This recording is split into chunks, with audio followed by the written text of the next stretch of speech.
Hello everybody, this is Dragyn here, back in the Dragon's Den. Pull up a seat and pick a drink of your choice. We have everything available to you here.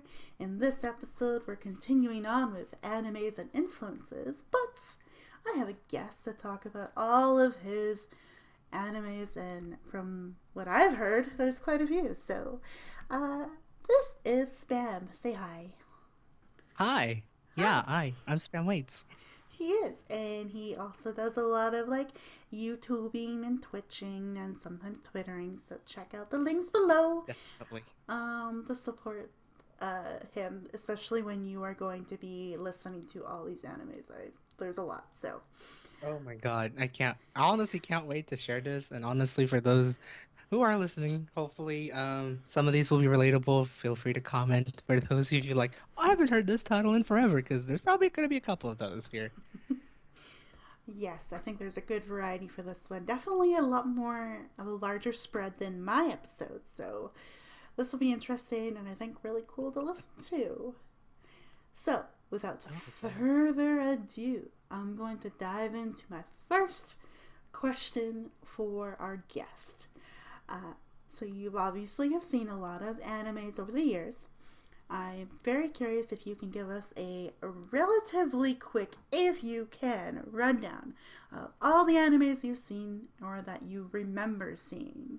So, go Oh ahead. boy. Take it away. So, so this is gonna be quite a bit. I actually did a rough countdown of what I have on the list, and there's probably still a couple more that I probably forgot. But apparently, from what I counted, it's about over 80 anime. Could be 100. But these are like, for at least a good majority of these are gonna be like completed seasons or completed series altogether. So I guess starting off with some childhood anime, Yu-Gi-Oh! I mean, come on, card games, guys. Digimon, definitely this one like attracted me more than Pokemon. Pokemon is on this list though. Only because I think I watched more Digimon, really got hooked into it. Sorry, Dragon. Sorry to whoever else who really loves Pokemon. I could see it, don't get me wrong, but Digimon really pulled me in, compared to Pokemon. For some odd reason, I don't know how I remember this one, but I remember Metabots because I had Beyblade on this list, but I never fully watched Beyblade compared to Metabots, which was like a mecha anime. Um, and I just like remembered just like at least the English dub version where with the opening with Metabots, yeah. Um, and just all that fun thing. I'm not saying the full thing because it's a really cheesy intro compared to, well, most of these are pretty cheesy intros. So when they were dubbed, um, but Metabots, I remember watching that for at least a couple episodes. Most of like my childhood ones though, I'd say childhood and like early high school, I didn't really watch it completely, but I do remember them as a staple of my childhood for watching anime. And I guess the last one for childhood would be Sonic X, because I did get into the Sonic franchise and fandom early on. I didn't get into like the Sonic Adventure phase, but more like the pre like Sonic 1, 2, and 3 games. And then I remember seeing Sonic X show up on 4Kids, and then I was like, ooh, Sonic. I didn't expect to have an animated series of this. So I started watching that. It was it was funny while it lasted. I remember always seeing the reruns for years and years on end, so that one really popped. Like piqued interest, and I definitely gave it a watch. I do have a list of through my brother, where because my brother watched anime back when he was like a teen, so he's like 6 years older than me. For those who wants to know, so he watched like the more teen-oriented anime, I would say. Most notably, it'd be Dragon Ball Z, Yu Yu Hakusho, and Rurouni Kenshin. Those are the three that I do remember. Out of those three, I do remember watching Dragon Ball Z just a wee bit more, only because my brother played the PlayStation game, and then I just started watching it, so I kind of know some of the arcs of that. But if you ever ask me of any questions about Dragon Ball or anything like that, I'm not gonna be able to answer because I've pretty much forgotten it Balls. altogether. That's Pretty that's much. all I remember from Dragon Ball Z. That's I that's remember there's my like, reference there. right, and I remember just like a whole bunch of filler arc. Technically, I should have put also Naruto in here as well because I know my brother watched Naruto as well as Shippuden, but I never got into that at all. No. Sorry, guys.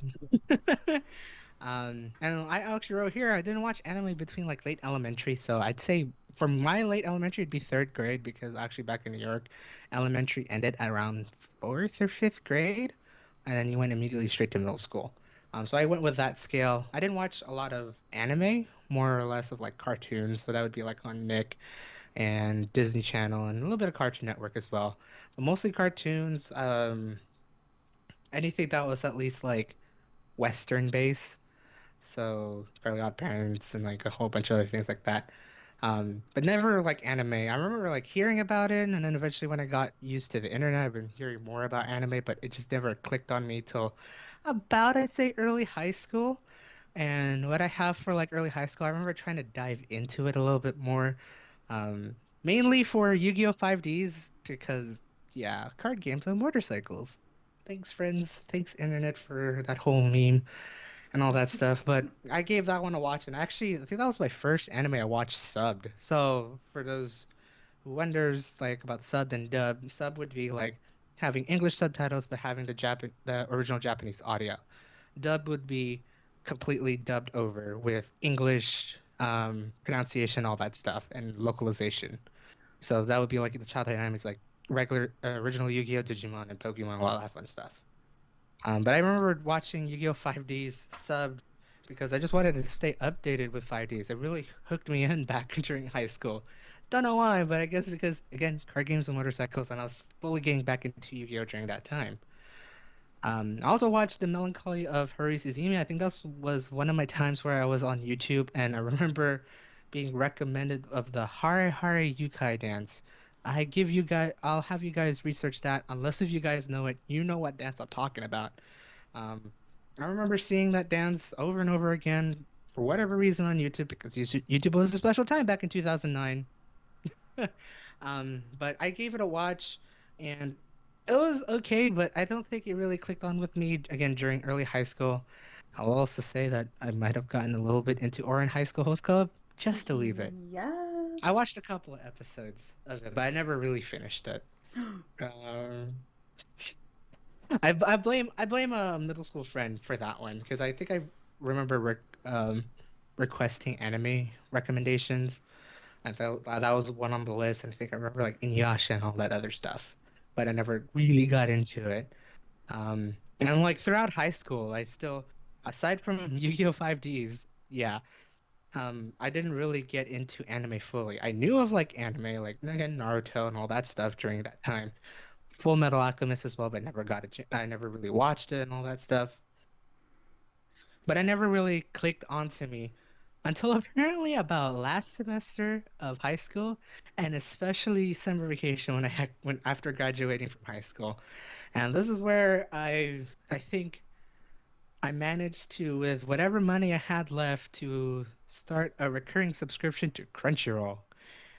Um, and just started watching anime from there because I think my friend recommended me Crunchyroll like a year ago to watch a couple animes, but I never got into it. And then at that point, I decided to just, you know what, F it, let me do it. Let me see what kind of anime is out there. And my God, I definitely missed out. I can say that. Um, I've like some of the animes that I watched like late into high school as well as summer vacation. One was Fee Brain. I think it's pronounced Fee Brain. You can also pronounce it Phi Brain. It's PHI dash brain. This is anime more of problem solving. So there's like this is a character who's like hella smart, and paired up with like I think just a normal person. They went around like worlds meeting up with people who like provides them like some very complicated puzzles for them to solve in order to, I guess, live a life. I think that's what I remembered. I wish I really researched back on the synopsis of it, but that's what I remembered for Feebrain. And I got into it for the first couple of seasons. I don't recall finishing the series though, but I remember like really getting into it, binge watching it over the summer. And yeah, that's what I say. Say my very first anime outside of like the norm, like the normal animes that you've heard of, like again, Naruto, Full Metal, Dragon Ball, Yu-Gi-Oh, like that. That was like one of the first animes that really got me into the anime genre. Um, Another one was I think a friend recommended this to me just for stupid meme purposes, not really meme purposes, just like joking purposes. Which is called Poyo Poyo. described it as rolling cat anime short. Blame friend. And it's legit just a short anime series, 3 minutes long, about 78 episodes of just like a quote unquote slice of life of this round cat who apparently becomes an alien at the end. Spoilers, but feel free to figure out how that happens. But it's just a short anime series, very lighthearted. I watched it. I remember binge watching it and then started watching it, simulcast it every week until it ended 2013, I think. And it was just like a nice, happy-go-lucky anime that I remember just watching, even though it was 3 minutes long. One thing that I remember looking at Crunchyroll when I was making this list was something that completely forgot that I watched, but then it started coming back to me. It's like, oh yeah, I kind of remember watching this because I think I was just randomly looking for anime before school, my first year of college started. And it was called Kokoro Connect. Quoted as probably the first slice of life anime I've watched. Has some supernatural shit like Harui. Yeah, Melancholy of Harui's name actually has a little bit of supernatural shit just to blend in the sort of slice of life. Otherwise, slice of life is pretty boring. I'll say that. But it has like some supernatural shit like Harui apparently, but didn't remember it. But when I looked at the title and then looked at like the thumbnails for some of the episodes, like, oh yeah, I do remember watching this. Do I remember liking it? Kinda. But again, this is like my first set of animes that I decided to watch on Crunchyroll, and then I think I just remember just binge watching it all the way to the end for that one. Then I remember watching like the bigger ones that were coming out, like Sword Art Online, but I'm gonna focus on that a little bit later. One of the other series that came out from the creators of Sword Art Online was Excel World, because the reason why I got into it is because it was just the same creator for Sword Art Online, so I was curious. It's like, ooh, what's this story about? I think a friend also told me about this series, so I gave it a watch. I think I also watched it with my friend as well, and I really liked it. As I put it out, predates Sword Art Online only because it's made by the same author. It's a bit underrated, but it is somewhat decent. I would give it a recommend if you haven't heard of Excel World. It's a pretty good watch. It's like a very action VR anime that actually gives some foreshadowing to SAO. There's only like one particular scene in Excel World. If you want, give it a watch. Um, Throughout then, going through like the fall semester of 2012, I have Batum here as well. I put it as underrated because it is definitely underrated. This anime is about it's like a group of people who are just trying to survive on an island because they were just dropped off an island. I think like the notion is like if you're the last one on the island or first one to get out, you'll win $1 million sort of deal. Damn, I Think it, wish. think of it, yeah. Think of it like Fortnite. What other games are there? Fortnite, PUBG, like all that stuff. Like just the survival games being the The top. forest. The forest. Ooh, I forgot about the forest. Yeah, like something like that, but in an anime form. And I'm pretty sure that predates any of the games I just mentioned because this came out in 2012. Yeah. Um, I definitely put definitely better than Fortnite. But I would give it a watch. It's a bit I would say it's a bit gory because I think I remember seeing like it was a very like a I want to say deep anime. It kind of was. It's like it's really not meant for kids. Hmm. Definitely shows violence and like some sexual preferences and whatnot. But I definitely give it a recommend. I kind of wish it did get a second season because it definitely deserves a second season. Plus, the opening sounds amazing. I still listen to it to this day. It's amazing. Just search up Batum opening and you'll see why. Definitely, I'll give it a recommend. Um, Another one that and I think from here it's gonna be a little bit split because I put this as like a first sem of college, fall of 2012, because I remember it coming out of fall 2012. One of the animes that requires a second season also definitely would be Problem Children Are Coming from Another World, aren't they? And I think this is where it starts the whole isekai genre. So for those who doesn't know, isekai, so basically it kind of like starts off with Sword Art, even though some people said it started off with a different anime that I can't remember the name of right now. But it's where they just jump into another world, they're trapped in another world, they need to figure out how the hell to get out. Some of those have managed to solve that sort of deal. Some of them just manage to like write it off as they're stuck in that world forever. This one, the Problem Children anime, I feel like it's like a bit of a half in between, only because it's missing some stuff. Um, but it was a pretty good 10 episode anime that I remember watching with friends. That just it's very problem solving as well, just like Fee Brain. But it was funny. It was great to watch. Again, I just wish it had more because I feel there was some potential with that anime. Um, let's see. Now I split this up. As I went through college, I've watched quite a bit of anime. Like I'm looking at this list, it's like about 20 or 30 in the span of about 2 to 3 years. Um, I guess I'll go for like the general one, and then I have like literally one section for romantic comedy and romance.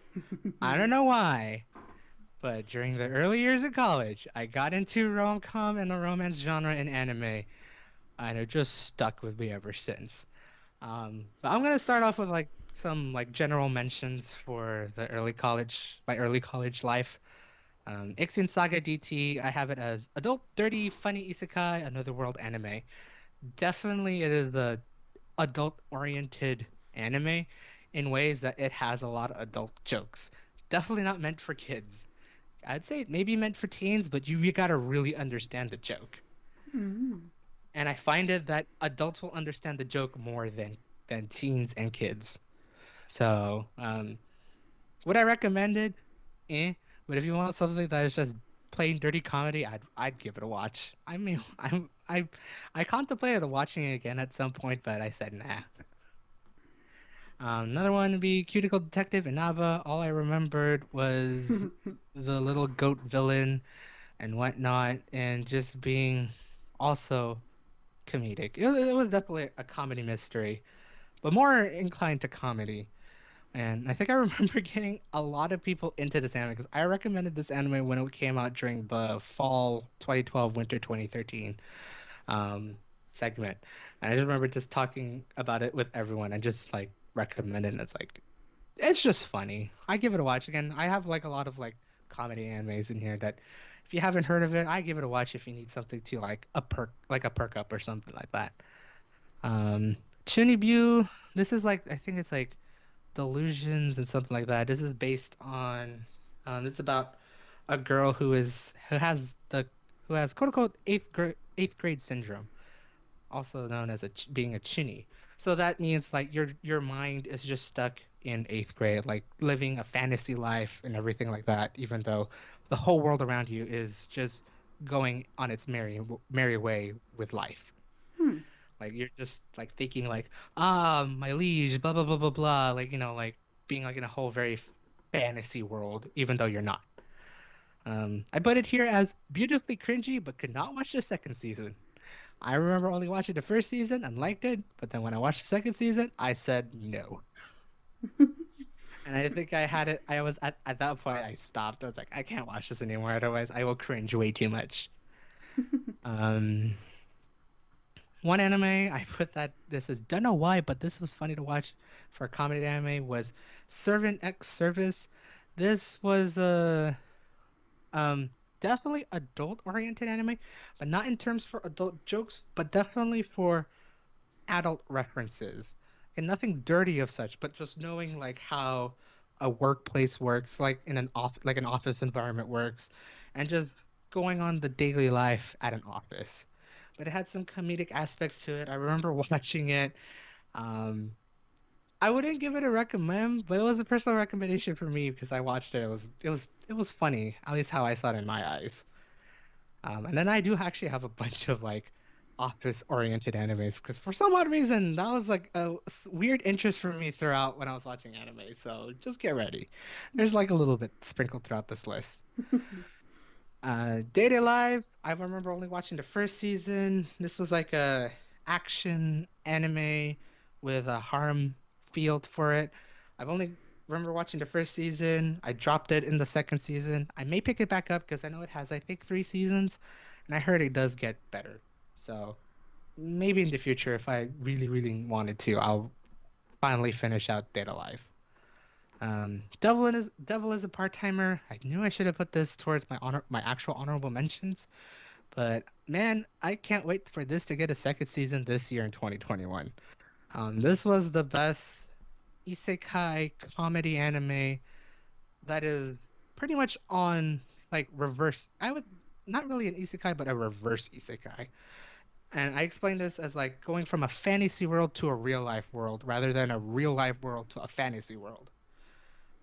This is based on like a devil and a hero who gets teleported to the real world, and now they have to figure out how to live the real world life, like finding a place to live, getting a job, learning life struggles, and the works, while trying to save the world. Apparently, I don't.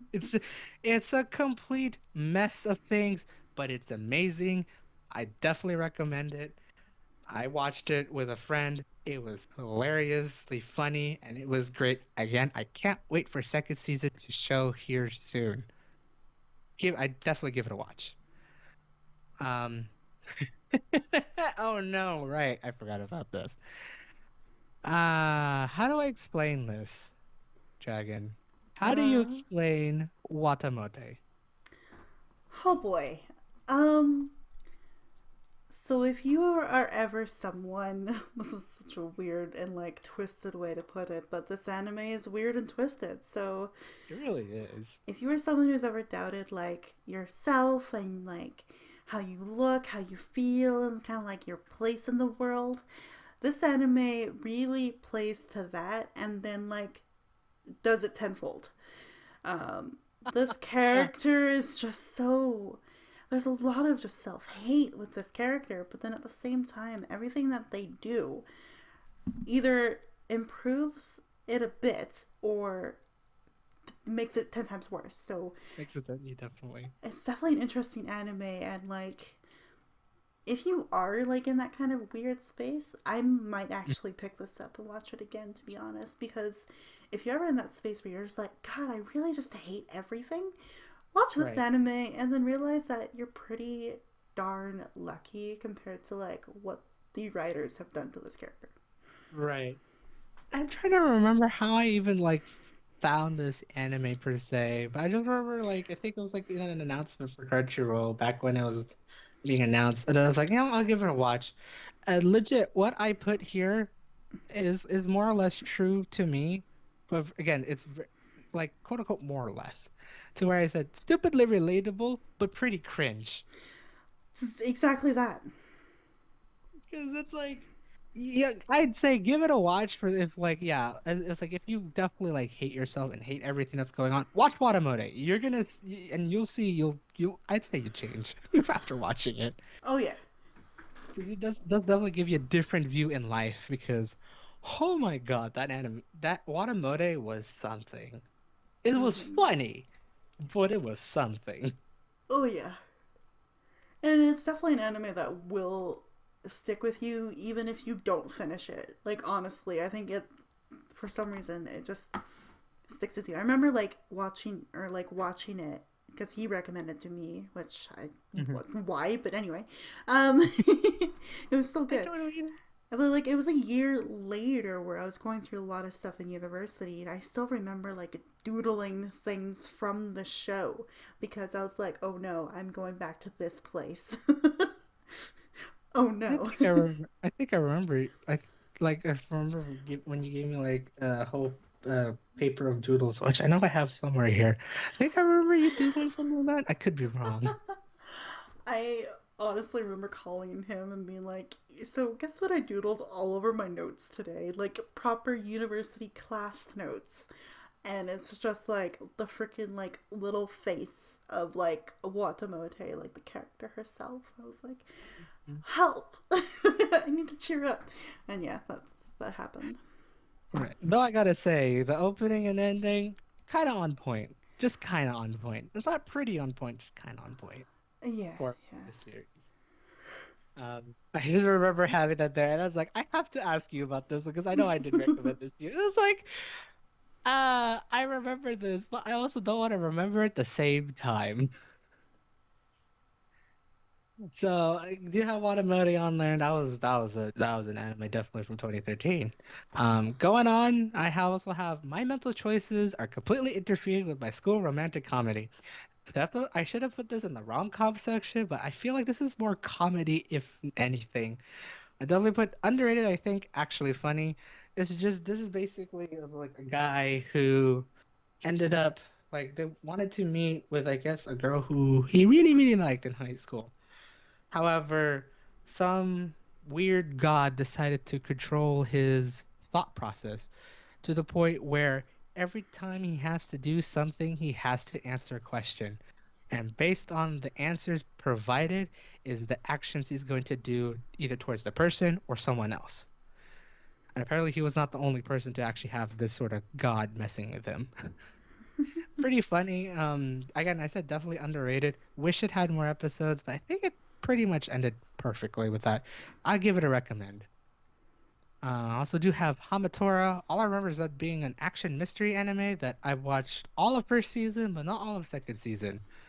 Um, I remember it being pretty good though, so I give that a watch. Oh, do have No Game No Life here. Definitely recommend. Yes. Sorry. It should definitely get a second season. It's Yeah. another isekai anime, but it does But didn't it definitely have a deserve. movie, right? No Game No Life? It did. It did. Yeah. I actually have not watched the movie. I think I could be wrong.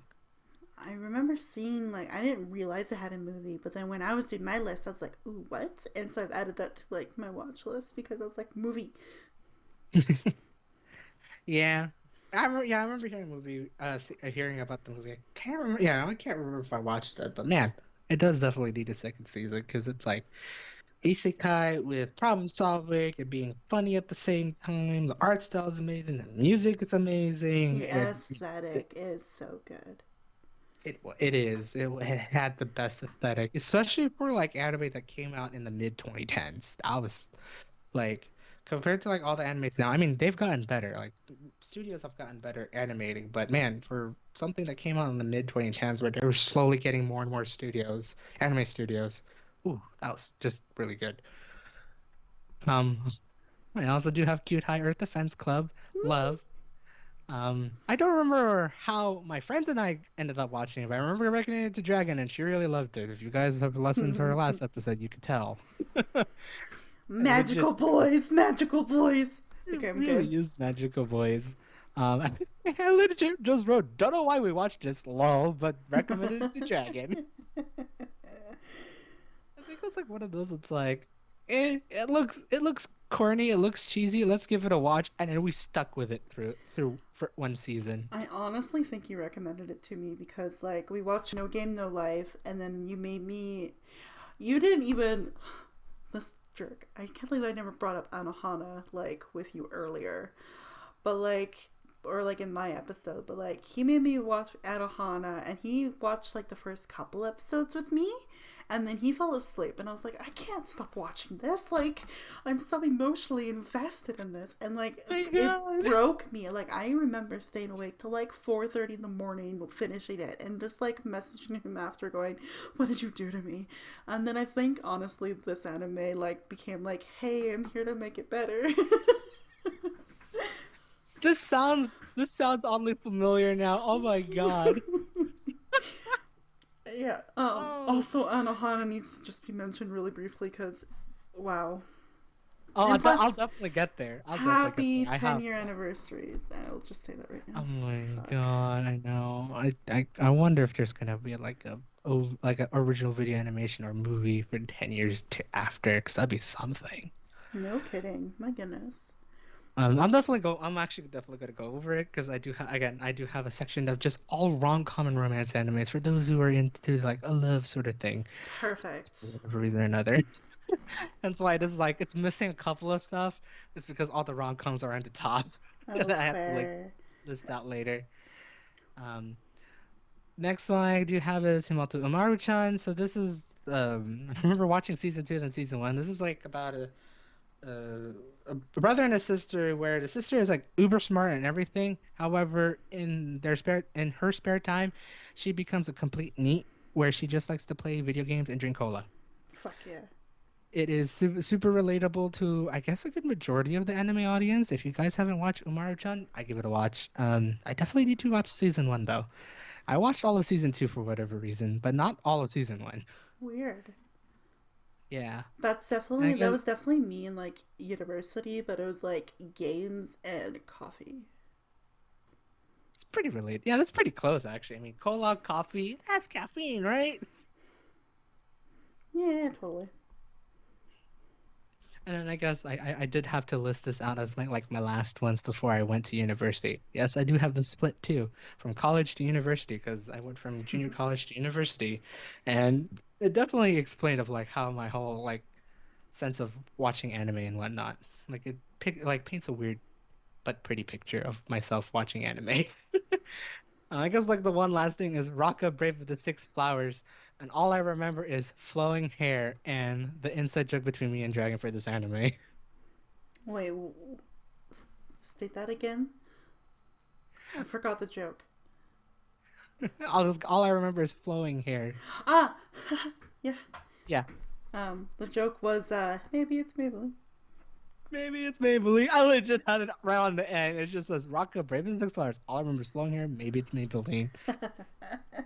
I remember that being a somewhat good anime. I mean, it was not great for like an action sort of anime, but it was okay to watch. Like Mm-hmm. out of like anything that came out in like 2015, if I remember correctly, this came out.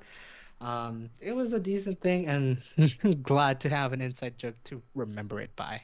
Heck yeah. Some honorable mentions for these early college animes that I don't know why I split it, but I think this is the reason why it's like it really like pulled me in for like because it's like I remember being it more deep than the other animes that I listed out so far.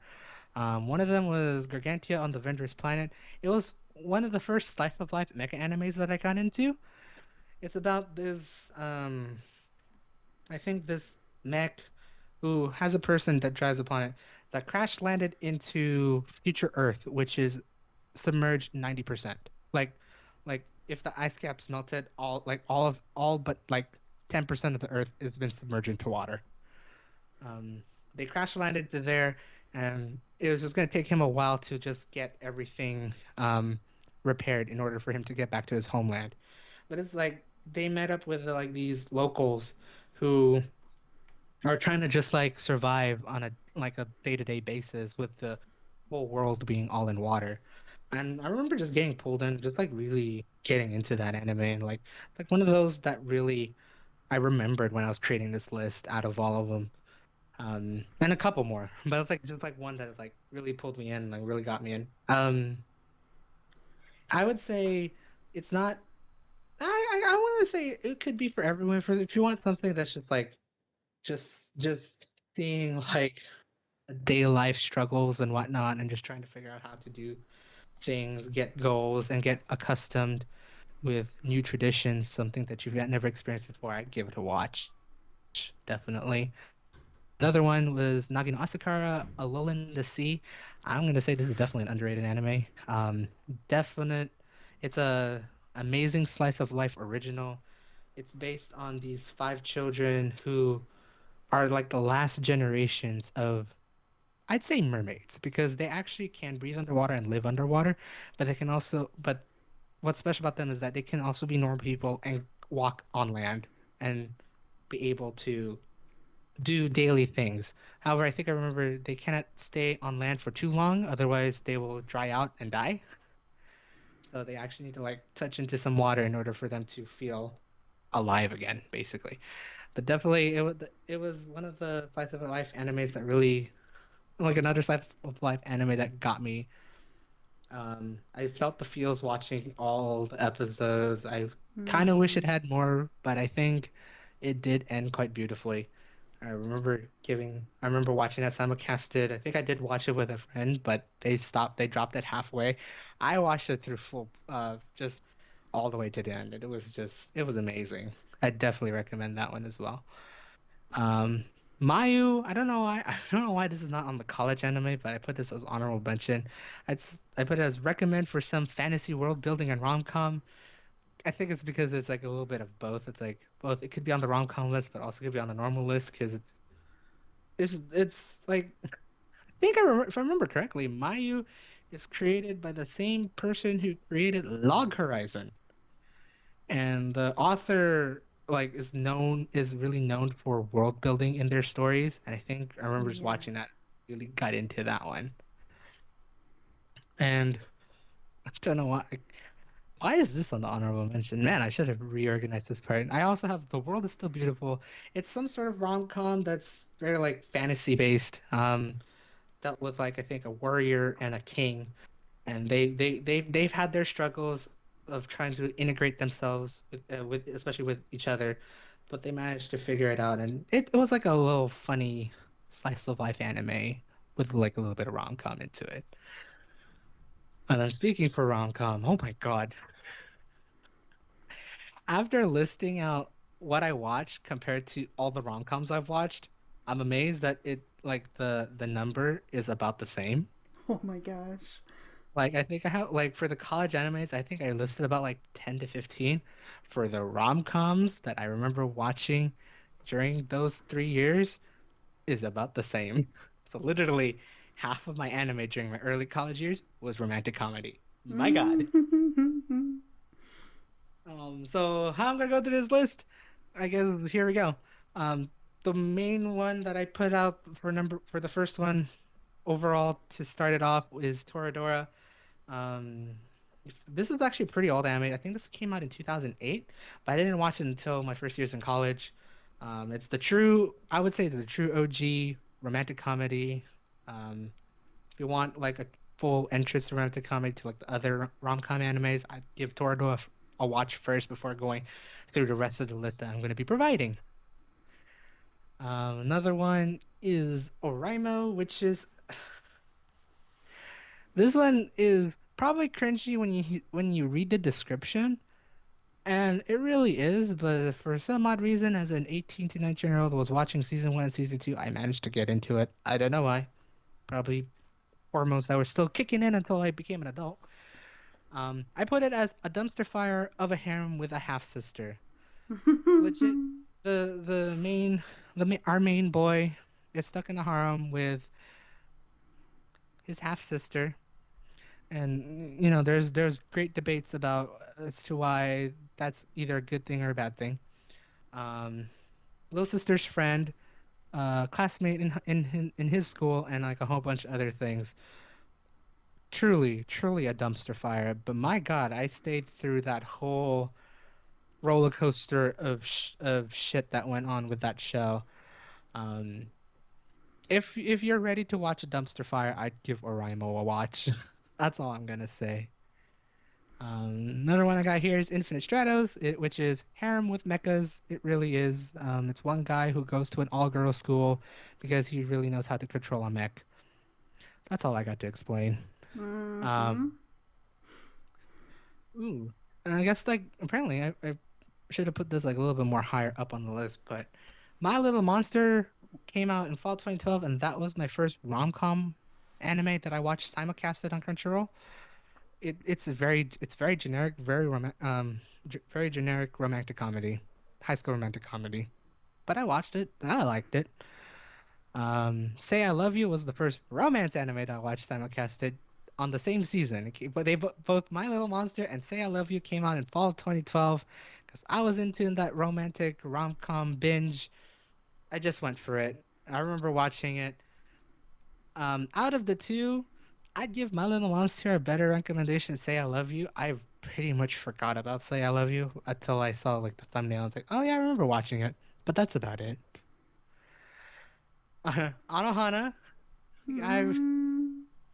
now I guess I shouldn't mention Anohana yet because I remember watching Anohana after watching Toradora, and the one anime that actually got me feelsy, the one that actually made me cry, especially the second to last episode for whatever reason or another, I which wonder was why. the pet girl of Sakura-sao. This ooh, um, that anime, it's not a harem, but it's definitely like slice of life rom-com sort of deal. I think, I think. I don't remember if there was actually any romance, but I put it in rom-com. I think I remember there's romance. If I'm wrong, I'm sorry, but I just remember crying out of that anime because oh my god, it was amazing. And then I remember just wanting more rom-com romance anime still, because again, craze for rom-com and romance. And so I watched Anahana because I remember watching this in 2013, 2 years after it came out. Remember, there's still a lot of people talking about it, still saying it's the most sad, one of the saddest animes that came out in the 2010s. So I had to give it a watch. I definitely felt the feels, but not as much as the Pet Girl Sakura Sao. Sorry to those who really cried in Anohana. I tried. Fuck. Um, I mean, no, that is Anohana was a really feelsy anime. My God. Um, I will say there is trigger warnings for that thing, and to some Mm. extent. Mm. If you're not ready for feels, I wouldn't give it a watch. But if you have a box of tissue ready, go at it. It's really good. I also remember watching the movie Oh. that showed um crap, what's her name? What's the girl's name who Died? Wow, just say it, you dirt. Yeah, One moment. I Google. forgot her name. But the movie was based on her experience or her perspective of everything when she came back to the real world ish as like a spirit Hey.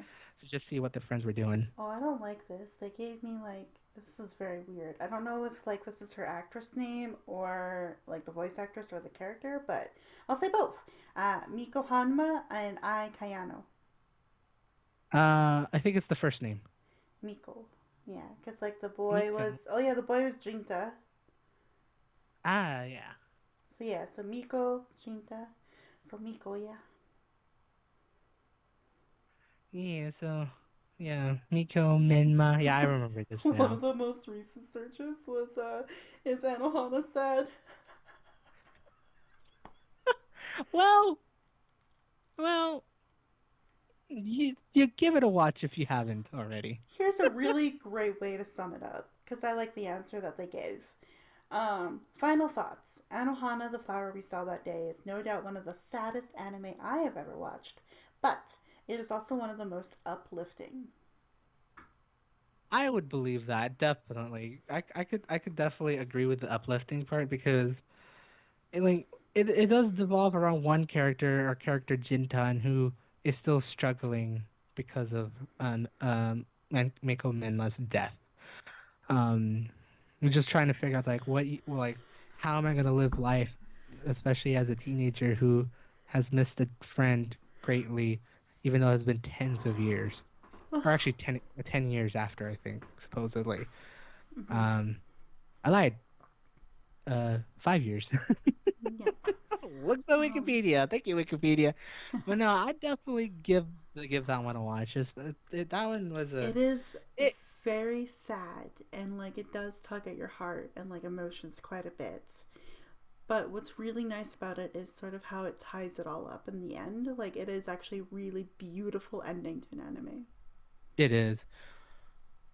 I would say like if you watch it, it feels like you're watching a movie in some sense, and I could see it Mm-hmm. because it's like it has a really beautiful storyline. I would definitely give it a watch. Who knows if we have it 10 years after we're gonna have a movie about it? That's gonna be interesting. Oh boy. Um, right? That's gonna be something. But yeah, definitely give that one a watch. That'll be also on my top list as well as with, like Toradora and Pet Girl. The other like trashy ones I'm gonna go down through this list that are either trashy or very generic, but I gave it a watch anyways because I was into that. I had Kotoro-San. I think this was more of like a lighthearted rom-com where it's a girl that who just forgets a lot of things, and so the guy just wanted to help her out, and it's just really based on Kotora, who is the title is based off of, just like living out the everyday life, and eventually, like I guess finding love. I could be wrong again. I'm trying to remember it. Um, Hanako, Hentai Prince and the Stony Cat, generic rom-com anime. Yes, I know there's a hentai in it. It's not a hentai. It's a generic romantic comedy anime. Nothing more than that. I also have Nisekoi. I found Mm. as a person who watched. other romantic comedy, I found this one just a wee bit overrated. Um, it was good, like not as good as the other ones I've listed. So it's And the definitely ones like that you will be futurely listing, because I agree. I do put Nisekoi below some of the others that we have both watched. yeah, But it's still really charming. it is charming. It's funny. It's like it has a very good balance of romance and comedy that Yeah, you'll get a good laugh and maybe a tear. Not so much, but definitely a good laugh. oh yeah, and I still definitely remembering like wanting the ribbon that the main character wears, like the girl. Yeah, Yeah, it just becomes an aesthetic. So there you go. it is really an aesthetic. Also have here Golden Time. I do put this up here as well. It is like Toradora, but it's not based on high school. It's based on adult college life.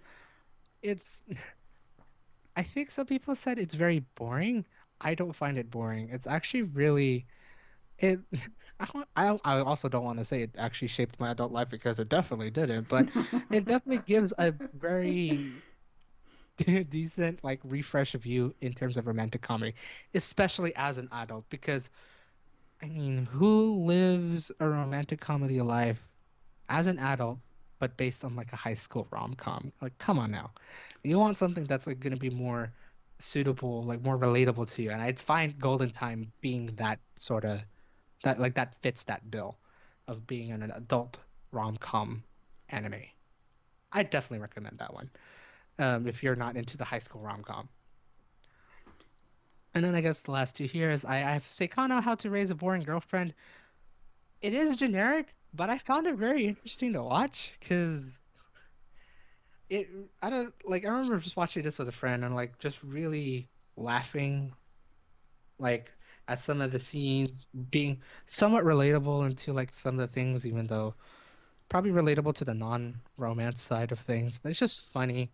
I think this is about a guy who wants to make their first visual novel game and decided to get a bunch of girls with him to make it. Like it's a harem. It's an interesting harem. Um, oh wait, now I remember this one. I remember this anime now. Yeah, it's like he wants to create a game, but also wants to win the love of his life, who is very boring. Hence the How to Raise a Boring Girlfriend part of the title. And I guess I don't know if I consider this as rom-com, but I think it is rom-com in some ways. If not, it's a definite recommendation just to watch. Regardless, is Monthly Girls Nozaki-kun. It's about a guy who creates manga, if I remember correctly, who is in high school Yes. and cannot live a normal life. Nope. So it requires his friends and especially like the this girl and their friends to just help him out live a normal life. And it was that was I just remember watching it and just having a good old grand time watching it. Mm-hmm. Um, and then I guess I could go down to when I went from junior college to university. So this is going to be like 2015 to 2018. I didn't watch much during that time because I moved and then like to explore more rather than watching anime. I lived in San Francisco for 2 years. I rather explore more than be outside rather than watching anime. But I did watch anime though because it's still there. But it is the list does start to lessen a little bit more as I go by. First thing I pointed out for the university anime was Digimon Adventure Tribe because I watched Digimon, and then when I heard an announcement that Digimon was coming back after like I think a 10-year, it wasn't really much of a hiatus, but going back to the original cast of characters, oh, I was ready for a trip, and I but here what a trip, a confusing trip but man, a trip, definite trip to watch like the whole progress of this whole series. It was a definite roller coaster because I don't know how the whole production team created this whole series, but man, it definitely made me relive Digimon. Just remembering all the old characters, the old Digimon, and all that stuff, trying to save the world because the digital world decided to come to the real world, and break some shit, basically. If you're into Digimon and you haven't watched Try, go watch Try. If you've watched Try, I think you know where I'm coming from, right? I also have here Token Ranbu, both Hanamaru and the E actual action one. Um, Vulcan Lambo. I put it here as first interaction with Sword Boys. This is basically a visual novel game that's based on different sorts of swords in the Japanese history, made it to very pretty boys. And I put here actually was inspired to watch this because of Cardfight Vanguard having a deck of its own in the game. Damn it, Bushiroad. It really did. Um, like there was a Token Rambu deck for Cardfight. My friend picked it up. There were just a whole bunch of pretty sword boys, and then when they announced that they were making anime, we decided to give it a watch, and that was that. Um, And then he if made you me want watch some, it. yeah. If you want slice of life sort of deal, like a slice of life of Sword Boys, I'd watch Hanamaru. If you want the actual action, that where they actually travel back in time to stop shit going down to alter history. Wow, I could explain that really well. Um, watch the actual action one. I can't remember its name. Just search up Token Rambu. That's not Hanamaru. I'll give it at that. Oh yeah, I That also put sounded here a little Charlotte. bit like Drivers, to be honest. It really does. I do have it also here. Drifters actual action Drifters, historical sorry, anime. yes. I have Drifters here. Action historical anime. I give it a recommend. Yeah, no. The action part, the action anime for Token Rambu, definitely give a Drifters vibe, and I definitely see it now. Now that you mention it, actually. Yeah, because they are Um, definitely like trying to go through different like elements of history themselves, but through like portals to like help with things. And plus, like the opening of that anime is the best. And bragging rights coming in right now. I got a like from the band that sang the opening because I was like, I'm she, jamming out to this and I love it. she did. She got the like from the band. She got like from the band because she tweeted it. Because we were watching one episode of Drifters and just, oh yeah, I remember just jamming out and then I don't know if you just tweeted on your own volition or I convinced you to tweet it. I just randomly tweeted it because I think I downloaded it just after you got me all the information of like who sang it and such. And I Ah, downloaded it and I was like, this is amazing. I'm listening to this like all the time. yeah, the opening was pretty bomb. I like that opening. It was really good when that anime came out. Pretty on point. Um, also got Charlotte on here as well. It my is a pretty damn good original anime. my Didn't heart. expect it to be that good though. Um, and I put here recommended by Dragon. I'm right, right? Yes, you are, because we hit a season where you basically didn't quite see anything that you liked. You basically got me into like Token Rambo, Drifter, some like older animes, basically. And I was like, okay, great, but hey, I found some animes that I think you'd be interested in. Let's start with Charlotte. And then I explained the premise to him, which is like, even the premise is almost like misleading, but like it gives you It slight really hints is. in the sense because it just starts off as like a regular like high school anime and then it just goes completely like 360 no scope, like different direction. It really did, because I thought it was just gonna be like a sort of slice of life anime where they're just dealing with some shit. Because they have, if I remember correctly, they had supernatural powers as well, right? Sort of, it sort of started out with like really high intelligence or different like academic skills, and then they get entered into this program and he meets this girl Charlotte, hi, who tells him more about like we got to be careful with what we have because things could happen. And then Hmm. she goes to take him to like her brother who like it gets taken basically because of like these abilities they have, and like it just goes into like a very interesting direction after that. So it's really interesting. It really is. I don't Yeah, want to say more because I will absolutely spoil all of it, but like, it's super cool. it is pretty cool. It's. I'm gonna say it's like if you don't get into it at first, keep watching it. It gets more interesting as you go by. Yeah, like at least get to the mid season, I swear to God. Definitely, because oh my god, 180 or use a 360. I said Definitely, it 360 no actually scope. it really is actually no, it is a really 360 no scope sort of deal. Because it shocks you and you're like, oh, cute and charming. And then it goes, pum, pum, pum, bam, what the heck? And then it goes back again. And then it goes right back to like super charming and sweet at the end. So, It really is. Man, that was a series that I remember watching simulcast. It's like, oh, it's cool. No, what? Or not really simulcast. It was a binge. Was this a binge watch for us? it was because, like I said, it started that weird, like, we were both starting to like Toucan Rambo and Drifters, I think, at the same time. And then I was like, hey, are you sure there's nothing from this season that, like, we can watch? And you're like, I don't know. Do you have anything that you've seen? And then I was like, yeah, Charlotte. And then it led to a couple animes, which I hope are still on your list because, yes. I think there is. I think there is. Well, no, actually, wait.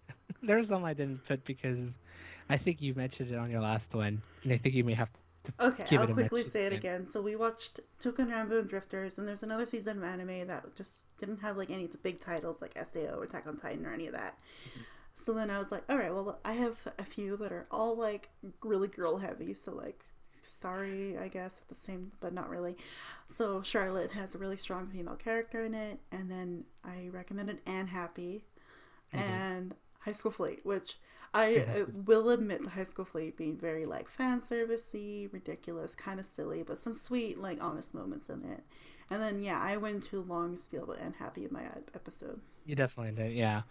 Yeah, like we managed to share a couple animes back and forth throughout the years of watching anime. It's like I think I remember I kind of got you back into anime, and then we eventually watched the very first anime that we watched together, Dorara, and Yeah, then it yeah, just yeah, yeah, yeah, yeah, yeah. back and forth recommendations. By the way, Dorara is on this list, but it's gonna be on a complete like an actual honorable mentions list where we'll definitely like talk in depth with compared to the rest of this Yeah. on the list right now. Yeah. So I feel interesting, like with that little period we had with this anime, like this section, Hmm. because I could tell he was so into Charlotte with me. Like it was great. Like I remember us talking about it like crazy for the longest time, and then like me making him watch Anne Happy in High School Fleet. It was just definitely like one of those like 1,000 episode kind of reaction from him. But I Yeah. did appreciate Anne Happy for like the whole premise of the show though, because all these kids have very unlucky things that happen to them Hmm. in different ways, and they all come together as a class. And they really work through it with a very unique, interesting teacher. So again, teacher anime, what up? Yeah.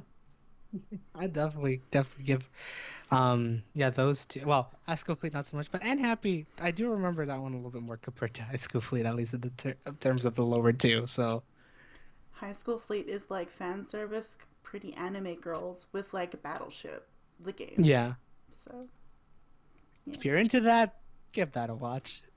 apparently I was into that. So yeah. It was a time, I'll say. Oh yeah. I also do have here Ancient Manga's Bride. I did point it out that I did not know this came out in summer 2016. I thought it came out later, but I think because of like the episodes got simulcasted at later times and whatnot, it just happened to be like that. Um, were you the one that recommended this to me, Dragon, as well? Mm-hmm. Although I will say, I'm like, this anime looks. I think no, you recommended it to me because you were saying this is gonna be weird. It's like a young girl going to be marrying someone older. It will be weird, but you have to watch it, kind of thing. Like I think I remember more of that, and I was like, I'm sorry, you're making me watch a young girl marrying a man. What? And but like we got into it hardcore because it was so interesting to like see how like the relationship changed really from like him being like a teacher to her to Right. like them actually growing closer and watching their bond develop throughout the season. It's really, really cool. Gross in the sense of like, yeah, she's very little and he's very old, but like, it's just a natural connection that they have that they build, and it's really neat. Mm-hmm. and affects her I think, powers and shit. So it's really cool. and I think I think now I'm slowly like seeing the whole like the whole synopsis of the anime again. I think I remember reading this on like AniChart, which tells us like the future seasons of anime that what's coming out. I think I remember reading the synopsis of that. And it's like, ooh, I think Dragon would like this. Let's watch it, sort of deal. Now we stuck with it. And also have Classroom of Elite, a good watch of smartasses. Give a Mm-hmm. little bit of Snafu vibes, but not as good as Snafu though. Definitely not. These are some spoiled ass shits. They are. Sorry, I love the anime. It's really neat. Teachers are cool. The way it's set up, it's really neat. But they definitely remind me more of like the elite bratty kids I taught in the UK. Dang. If you mentioned it like that, foreshadowing, I'm kidding. Oh, maybe I don't know, but it's like if you want to watch a bunch of smarty ass kids like try to survive, then go for Yeah. it. Because it's also like yeah, it's just an elitist school trying to like do like a couple of activities and games just to see who is gonna be the number one. I think this also came out the same time where they were like doing like all of these like like for like last man survival game sort of thing, and I felt like I had that sort of vibe, but it was more very definitely very elitist sort of deal, as you said. Yeah, because like the premise of it was basically to survive a little bit like on an island, I think, like somewhere else, like away from the school, and then like they only had Mhm. certain things available to them, and they had to get certain points through certain tasks.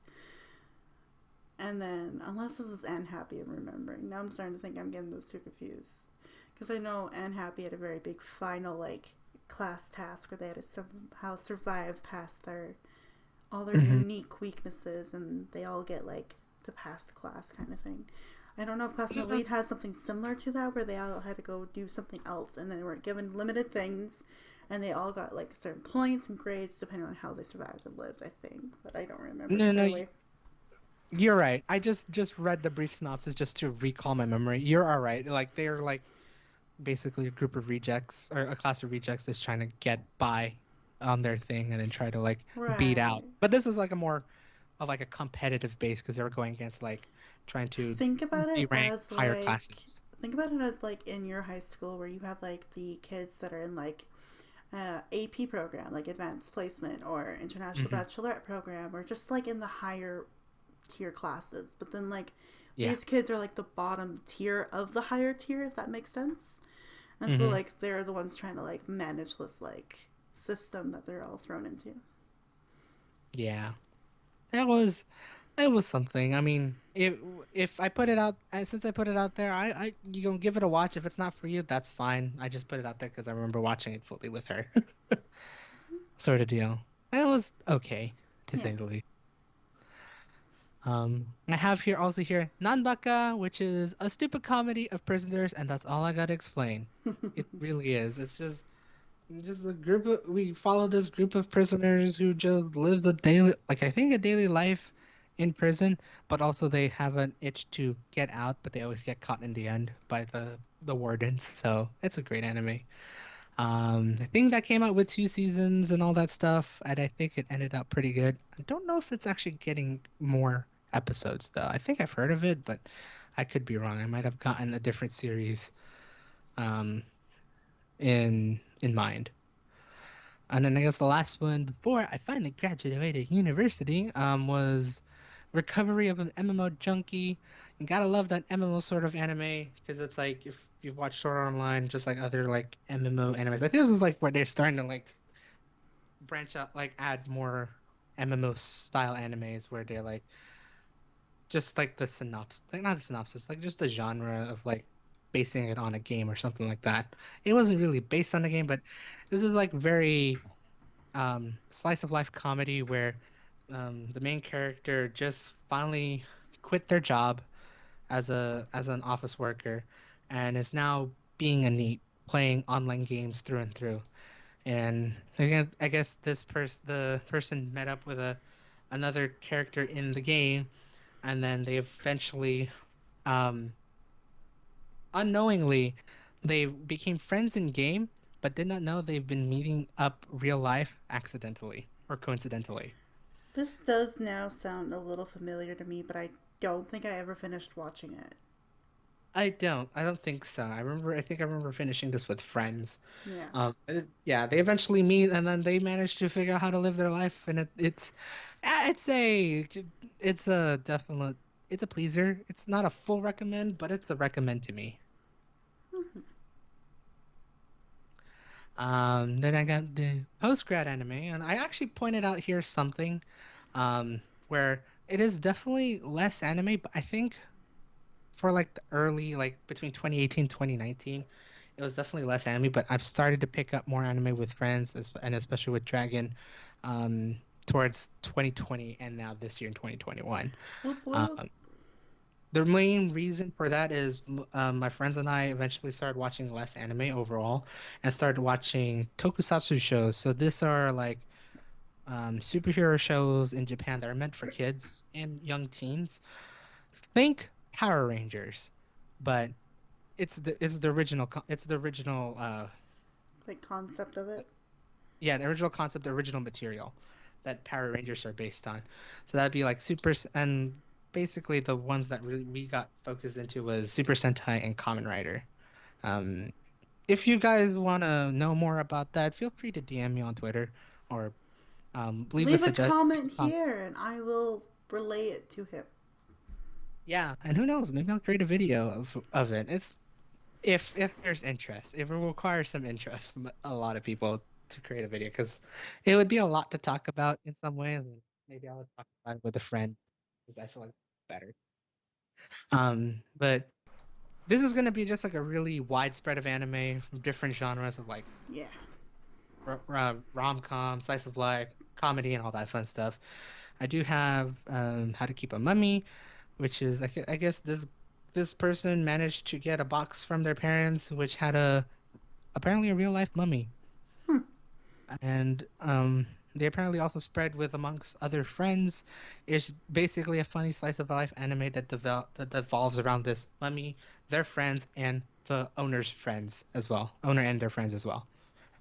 Hmm. Pop Team Epic, definitely not for everyone. But my God, I laughed at this anime, but in a good way. I put that out because it's it's very outs I think it's very late night comedy sort of deal where it's just like jokes, basically. There's no story, nothing. It's just a bunch of skits, um, that just that makes Oh, you want to laugh your ass off. like Robot Chicken. In some ways, yeah, like that. Okay. Um, and with I think Pop Team Epic, they managed to get a whole spread of actors, Japanese actors and actresses for it. Um, for that who like does like a lot of like voice acting, and I think also acting as well, like on TV shows and whatnot. Hmm. Uh, as I pointed out, definitely not for everyone, but if you give the first episode a watch and you're laughing at it and really like it, feel free to watch the rest of the series. Not really series, the season series. Yeah. I don't know. I don't know how to explain because there's really no story to it. It's just funny. It's really, really funny. Basically, just enjoy the episodes that are in the show. Yeah, pretty much. And then you're probably gonna ask for like more. And I wish there was more, but who knows, right? Sanrio Boys. Don't know why friends and I watch this, but I guess it's for Sanrio characters, and it really is. It's apparently it's this guy who really loves their Sanrio character and cannot let it go. However, they're like he's already going into high school, and there's some things you just gotta let go, especially as like a child, when letting go of some childhood stuff. But he wouldn't let it go. But somehow in the school he went to, he managed to find a couple of people that also like their Sanrio characters, and decided to form a club or a group. Can't remember specifically. That's based on all the Sanrio characters. So it's not really much of Hello Kitty, but think of their friends, the friends of Hello Kitty, and then you can go from there. I also have Dancing with the Dragons, an anime about Yes. dragons and hunting and Gaius. Dragon, feel Yes. free to take it away if you have anything else to say. I honestly don't remember a lot about this particular anime, But I definitely remember watching it, and I think I liked it while watching, but I don't think it was anything that stuck with me. So it's Right. sort of like, I mean, it's about dragons, so cool, but don't have a lot of high expectations. I think that's kind of where I'm at with this one. But I don't know. I think you probably have the synopsis and more information about it, so I'll let I you I actually steal this one. I don't actually. All Hmm. I remember specifically for this anime was like hunting or like hunting characters who want to kill dragons, I think. Let me be sure if I'm right. I hope I'm right.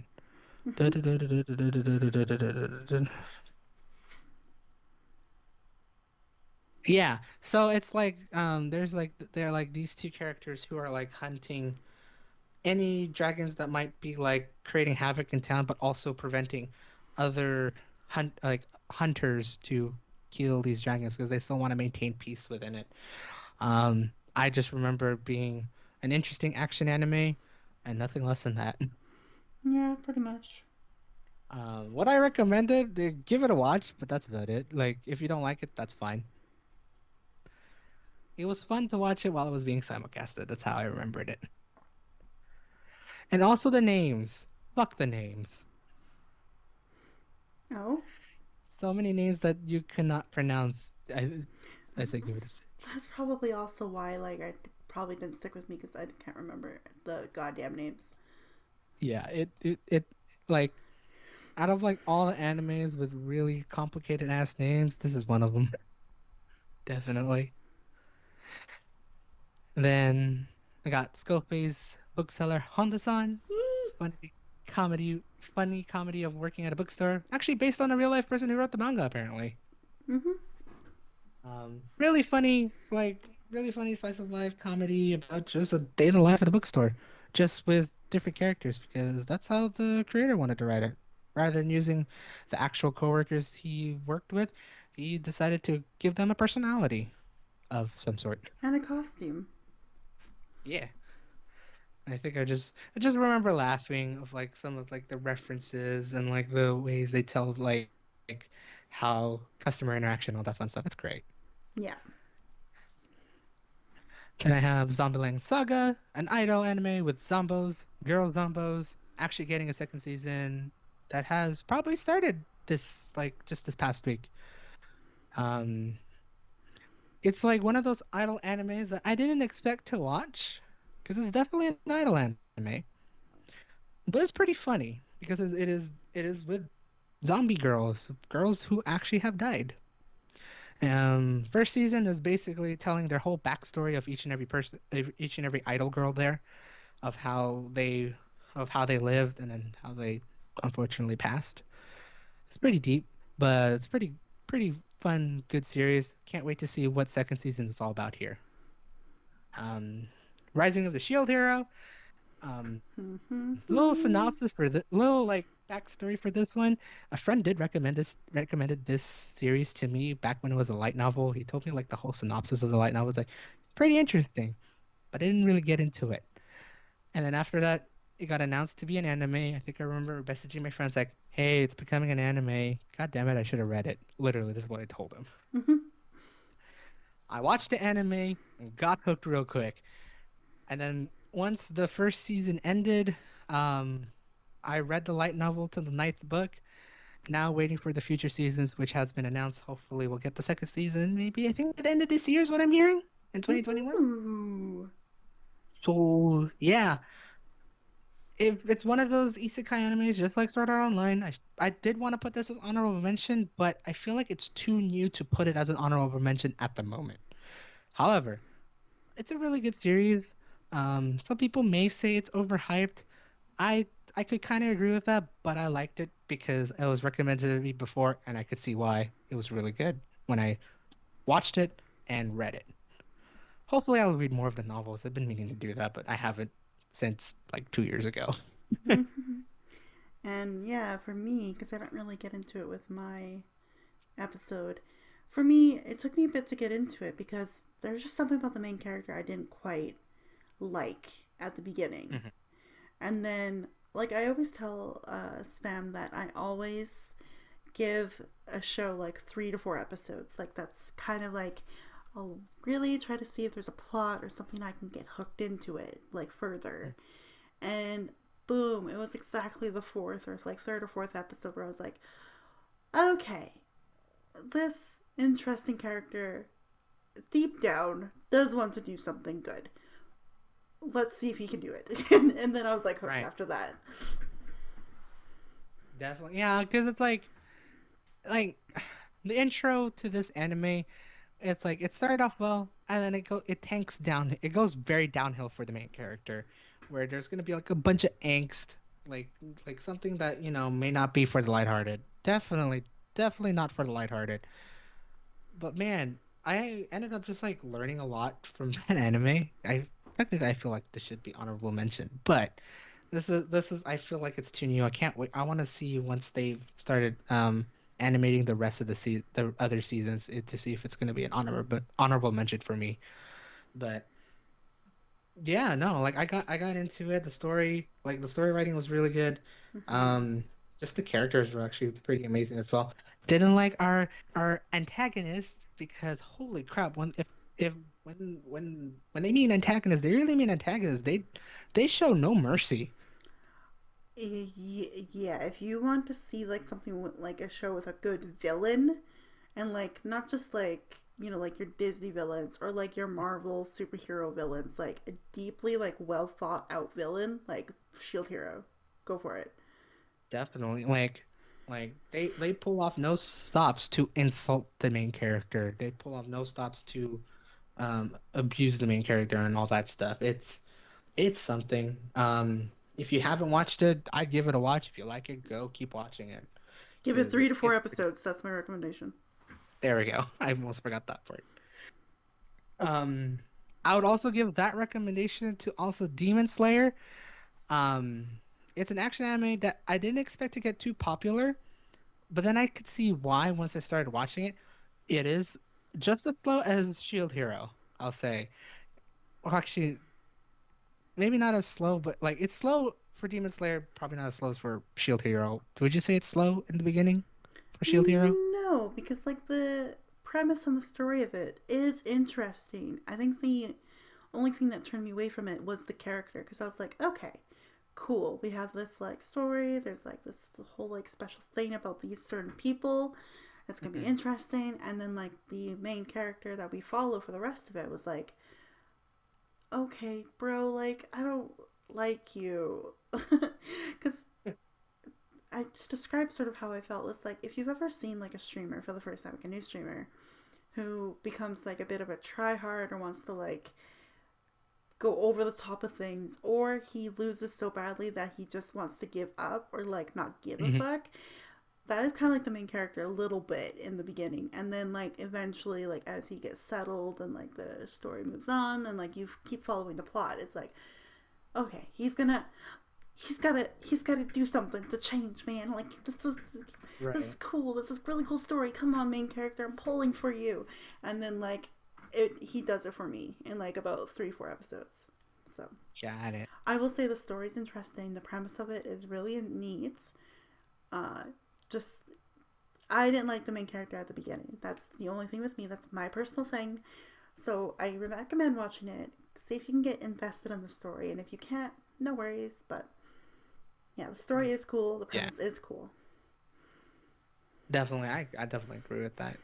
I think yeah, for me, like I don't know. I think for Shield Hero, I guess I'll go back to Demon Slayer. But the for Shield Hero, I think what really got me was like at least for me would be the first couple episodes where seeing that it's not all happy days for people for those who got stuck into a new different new world. It's like you just can't get everything you want. You just have to really build it up. And like I wouldn't say it got me a Sword Art vibe because Sword Art like progressed 2 years pretty quickly in out the story. I'll probably get into that later, but with Shield Hero, it's like it goes up then like back down, based like from the ground level, and then he just has to go up from there. Mm-hmm. And like that's what I like really like because it's like it's something that's kind of different where like the character is like being hated on and he has to deal with that and try to win everyone's trust back again for all that stuff and get Spoiler everything. alert, he did it to me. Well, damn, good on him. Um, okay. Before I decided to go on that weird aside back to Shizuru, Demon Slayer. I watched this with a friend. It took us a while to get into it, but I think for a completely different reason. I thought it was gonna be a comparison like with Shield Hero, but it really isn't. Demon Slayer is pretty slow to start with. Like the story, like how they go through every action, like going through a mission or going through the school. It takes a couple episodes to talk about, like, um, and just get into. But man, it gets better towards like the middle and definitely towards the end. Um, like a little bit, actually a little bit before then, where there are like really amazing action scenes. For those who've watched Demon Slayer, I'm pretty sure everyone recognized episode 19 of that series, where it has a very amazing animation and really like makes the battle like worth to watch. Um, I watched it all the way to the end, and then it was definitely a really good series. Can't wait for season 2 to come out. Kind of wish me and my friend watched it before all the anime conventions happened because could have bought a whole bunch of merch because man, that anime was beautiful to watch and it was a pretty decent story to watch as well, to have as well. Um, can't wait for second season to come out for that series, definitely. It's also got Ascendance of a Bookworm, which I completely forgot. I forgot that one in my thing too, but it's special. It really is. Did I recommend this one to you? Yes, you're like, I think you literally asked me the like one of the most dumbest questions because you've known me for so long, but like, Right. you're like, would you be interested in an anime about like a girl who loves books? And I think I immediately responded with like, yes. And like, we got right into it. Definitely did, because yeah, it's like one of those like again the Annie chart deal that I just read synopsis for everything. It's like Bookworm reads the synopsis. Ah, this is a dragon anime. This is an anime for dragon. Mm-hmm. But say dragon anime, not like an actual dragon anime, but anime for I'm my dragon. own genre, guys. Let's be real. Yeah, that's true. I legit put the note as man, didn't expect it to be good, especially in the latter half. Oh, Oh man, it really like freaking picks up so much. it did. I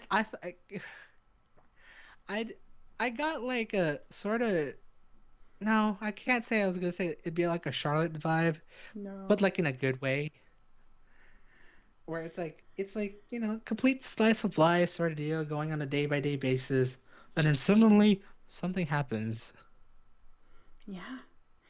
Yeah. It's just like, it's just interesting because it kind of leads you on to be sort of this like main like issue, idea, problem kind of thing. And like they just kind of manage and deal with it. But then like there's a big reveal about what it actually is and what it actually does. And then like that changes the entire speed of the anime after that point. It really does, because that's like for trying not to try not to put too many spoilers for this anime. Yeah, just like this girl who gets jumped into another world because something has happened to her. Lives out life as a little girl who is sick every time. Um, and then provides her 2 cents on trying to solve common problems in this new world she's living in. And then It's very becomes a pop. cute. Yeah, she becomes popular and then gets noticed by everyone. And when I mean noticed by everyone, I mean noticed by everyone. And then that's where the story shifts. Yeah. And my God, yeah, I did not expect that anime to be really good. I think there is a second season soon. I forget. Really? I think I could be wrong. Let me check. I'm sorry for all Because I of know your there ear needs. holes and that like squeal, but like that just made my whole night of the time of I this think recording. there is. I need to be sure. I thought I remember hearing about it, but I could be wrong. Please don't be. Crap. I hope I'm not wrong. But Well, we it can look definitely needs into to it be more. I want to know after. more. Yeah, we'll look into this after, and I'll leave a comment below. Be like, Yeah. send us a book has the second season, and you can look at that. Ding. Pretty much. Um, Second on that, I also have Welcome to Demon School Irumakun. Funny. I put it as funny school comedy isekai anime. It really is funny. It's a school anime about a person who got isekai'd into the demon world. I didn't expect to have some pretty lighthearted comedy gold with this series, and I can't wait for second season to start in a couple of days. Hmm. Really, actually, really did like watching that. Bofuri, Eofuri, not Bofurry, just for those who wants a spelling thing. I put it as another Shield anime, but it's not like Shield Hero. Definitely not Shield Hero. It's just this person who's trying to get into an MMO with a VR MMO with a friend and manages to just do everything wrong in some ways, but in a good way, apparently at the very end. She decided to like be a very defensive person, so she puts everything in defense and becomes just like a person who uses a shield. And without a weapon, well, without using like a weapon or anything, you could barely do any damage and level up. Yet somehow she magically does this. She managed to unlock some weird ass powers with the shield and the things and the items she's been given, and managed to become the most like almost the most OP character in the MMO game. It's funny. I can't wait for season two to also come out. I think this one will be coming out either this year or next year. I can't remember specifically, but I can't wait. I forgot about this one. Africa No Salary Man. It's another office style anime with animals, with adult oriented comedy. This one I definitely think it's adult oriented comedy. I got like a servant ex service vibe because it's like it's relatable to those who works in an office dealing with office drama, outside of office drama, and real life drama in general, but like in a very lighthearted comedic way. Definitely relatable to me when I worked. I will say that. Uh, Oda Cinnamon Nobunaga, a story about Nobunaga as a doggo. Definite recommend. It's just very lighthearted comedy. It's funny. If you're up for that and want to go, if you're like a Nobunaga boo, knowing for him and like that, go give it a watch. Why did you phrase it like that? Yeah, But I will say this: it is kind of cute. It's unique and kind of different. I just couldn't get into it because I. To be fair, though, I did like back to what was it, Tuca and Rambo with like the Sword Boys, yeah, yeah. like, and then like Drifters too. So like I had different kind of iterations of Nobunaga, and then like going to like puppies. I was like, this is a Mhm. little too ridiculous for me. So I think we watched a couple episodes of it, and I was like, this is nice. And I just kind of like let him watch That's it. it. Yeah, I watched this with friends, and I think we managed to like laugh about it because it was just funny puppy I thought you were about to experiences say with like a taste of Nobunaga. I thought you were about to say like a funny puppy love, and I was like, oh, okay. I was I thought I was at that too. I was like, must refrain from saying puppy love because that ain't it, Chief. Yeah, but if you're into doggos, very like goddamn doggos, and into Japanese warmen, give it a watch. It's hilarious. I also do have Aggretsuko here. I should have put Aggretsuko before African no Salaryman because Aggretsuko is also like another sort of like slice of life office anime that deals with animals. I remember watching this with friends when it became was a shorts, like a 3 minute short episode. I think they like released like 80 episodes of it before it became official through Netflix. And yeah, if you want to like watch something of like with office drama, office comedy, and all that stuff in the Japanese office sense, well, basically you're watching The Office but in anime form. I'd say I would say that give Aggretsuko a watch if you haven't already. And then like one last one for the post grad anime would be Tower of God. It's the first anime that came out from a Korean manhwa or Korean manga. Pretty decent. Hope for a second season for more story. It was pretty good for when I watched it. Apparently, some people said it's like it was not enough, or they cut out a lot of important parts.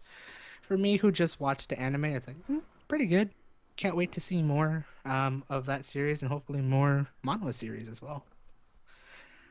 And then, God, uh, I guess there is like I do have this one last list of current to finish, which is Wandering Witch, the journey. Wow, I misspelled something. The Journey of Elena. And Ah, the comment I put here is stop at a certain episode because trigger warnings.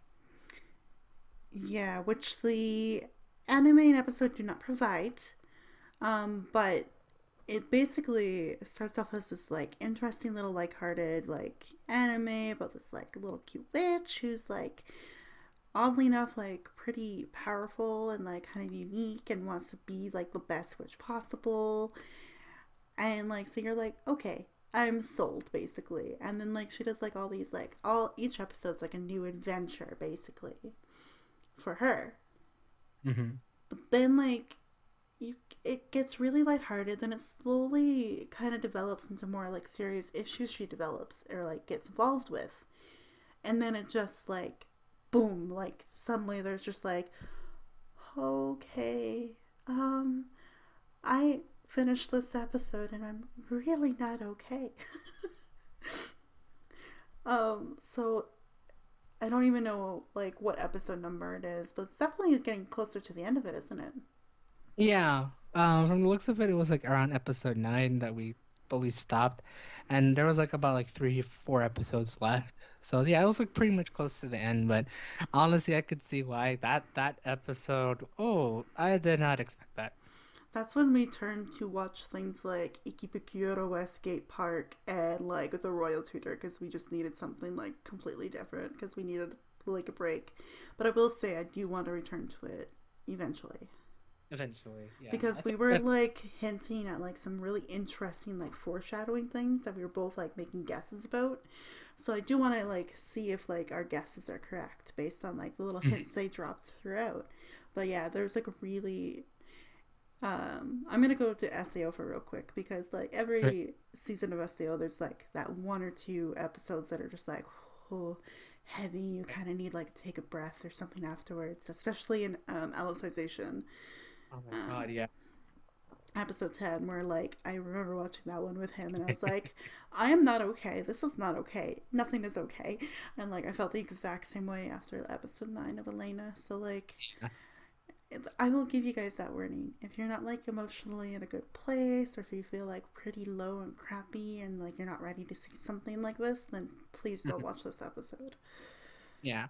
I mean, the rest of the series was pretty like the rest of the series. It's so far was pretty good. It's like the first couple episodes trying to become a witch, and then after that, it's like all her stories, which is interesting. Of like and how the story's been told. It seems like it's a bit of foreshadowing. So Oh I yeah. kind of want to know what happens at the end. But yeah, I like for those who wants to give it a watch, beware of episode 9. I don't think they provided any trigger warnings. Be advised when you watch that because that gets deep quick. I I didn't from to preface this, I still get chills like after like even just talking about this, I still get chills and like slightly upset about it because it's just like I didn't expect it. right.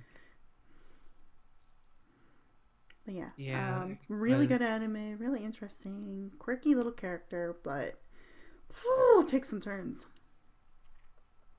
Oh yeah, it does. Oh yeah, it does. Definitely. Um, and then the other one, as Dragon pointed out, the Royal Tutor. She has already watched it up to the last episode. I'm watching it with her. I think we're like roughly halfway, if not halfway already through the series. We are exactly halfway because of how that last episode we watched together ended. Ah, gotcha. With like No the lie. theme song actual band coming out and dressing up as the characters and performing. So yeah, we were halfway through. Got it. And no lie, I'll give it a recommend. It's a pretty decent series. I put it out as I don't know, that was a different series. That was I put the comment for a different series. Whoops, my bad. But no, I really liked it. It's a really amazing series of just seeing that not everything is easy. And And like, not everything you see or perceive or like read on paper isn't exactly what you're gonna get. It's definitely like don't judge a book by its cover kind of anime, and it oh, really goes into that theme very well. So I love it. And plus, if you need a good example of a teacher, you've got one in this one because he's so good.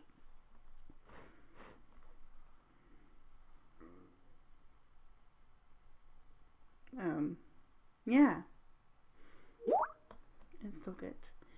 Uh, well, everybody heard the Skype beep, but I'll go into Royal Tutor a little bit here, just because there's a little delay with Mr. Spamwaits. But honestly, the Royal Tutor, if you need something wholesome to watch right now, just because of current events and what's going on in the world, if you need something wholesome, I definitely recommend the Royal Tutor, because each episode kind of you walk away at least with a smile.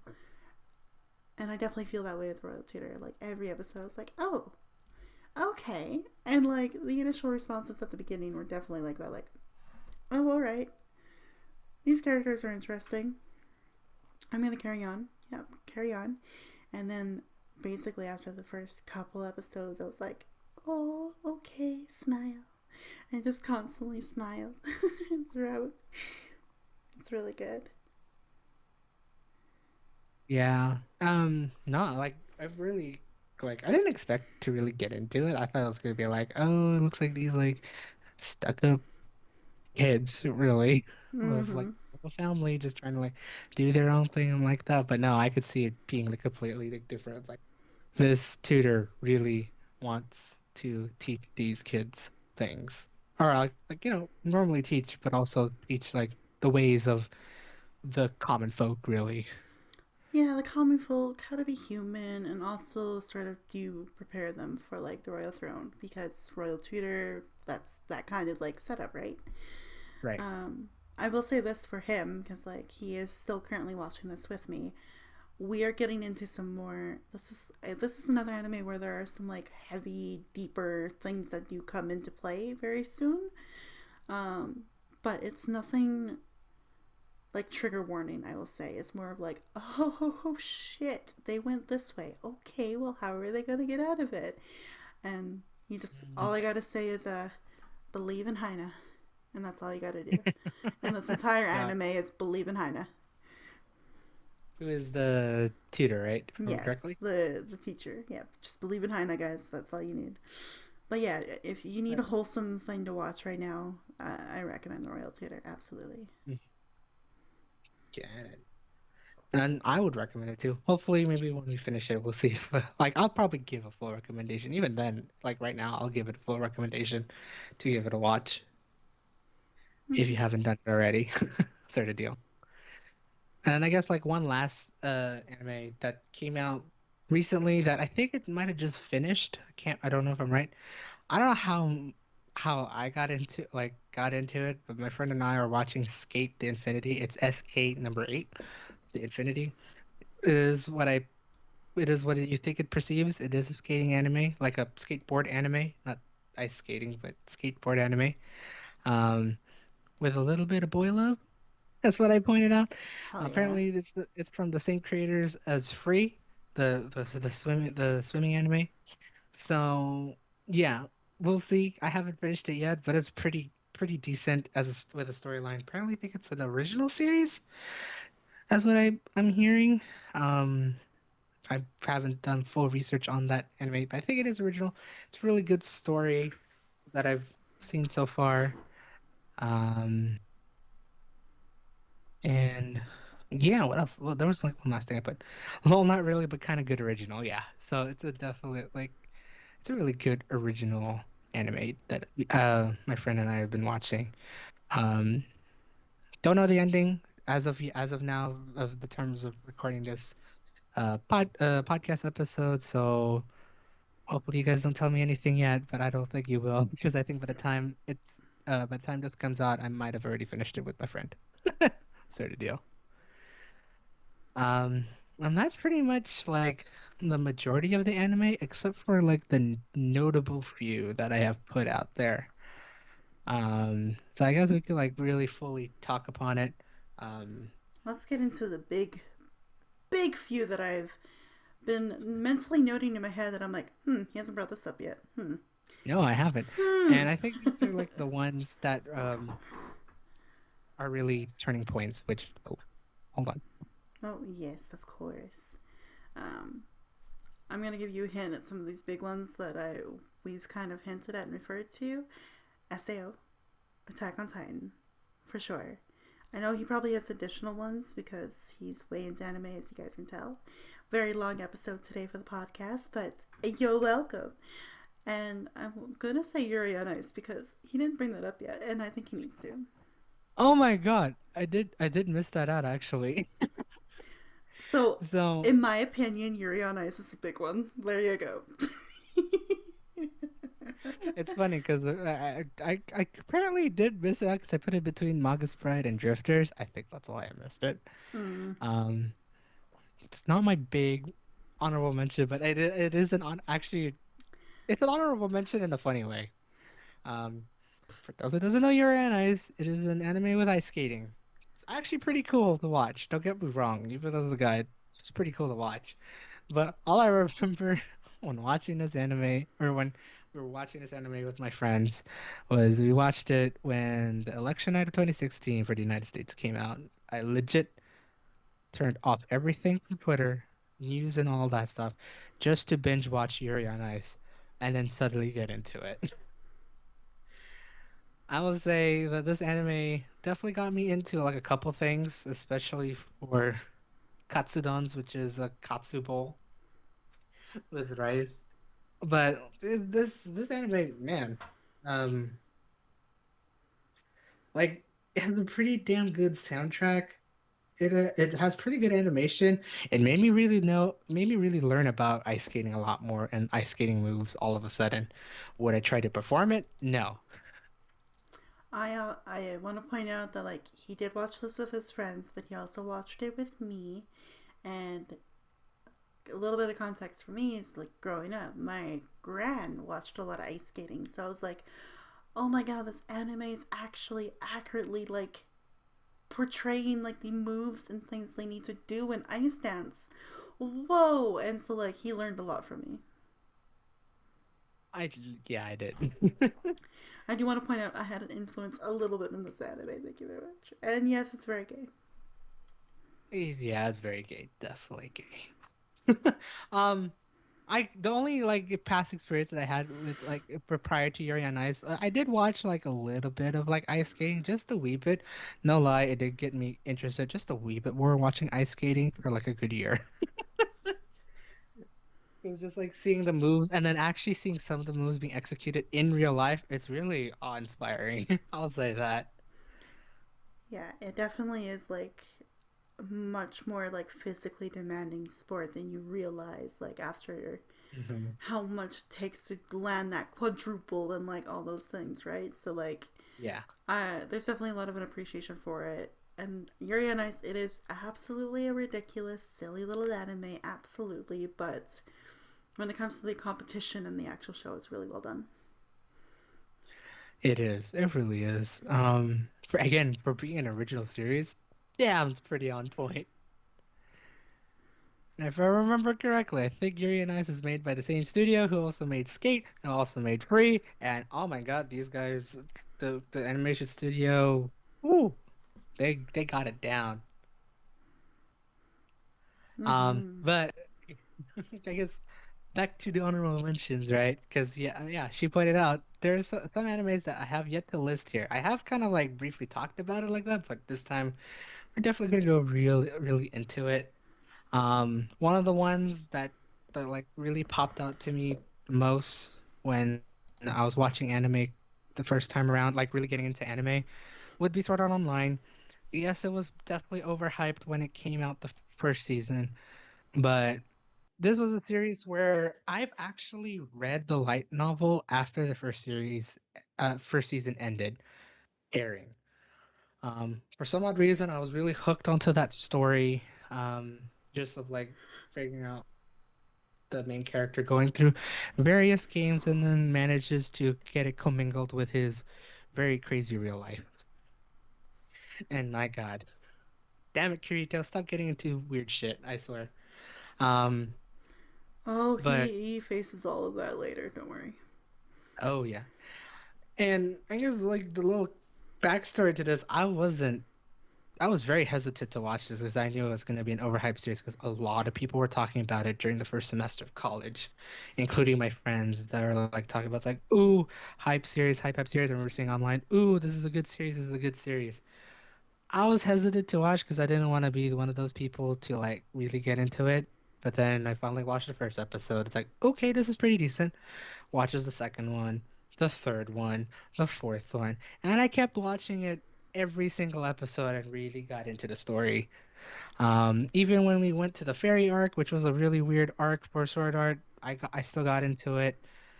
Even through the Gun Gale arc, I got into it. The Sad Rosario arc and all of Alicization, which I remember stopped reading up to that point. I got up to like book nine of like the first book of Alicization, so I only knew like a little bit of it. But when finally getting through the whole anime series of it, oh my God.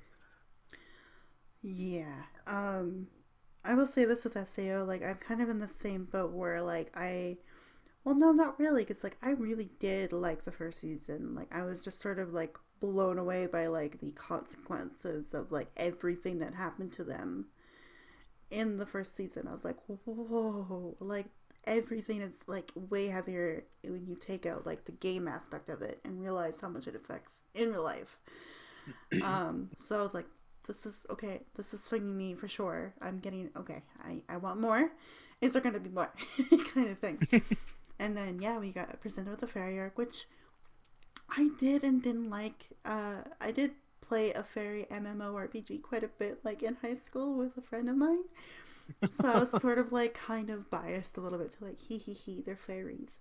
So it was interesting. But then like the ending of that definitely drove home a lot of stuff. Like I was like, oh, okay, there's SAO. Oh, there it is. There's that emotional connection to like the series and characters for sure. And then yeah, and then it was Gun and that one I lost interest. I don't really remember it too much per se, but Sinon is Bay. All I'll say. But Definitely. Alicization was the one that really brought me back full circle into like, here's SAO. This is like, we needed this. We need the season. Because it just, it blew my mind. Technology is fucking crazy. That's all I'm going to say. Oh yeah.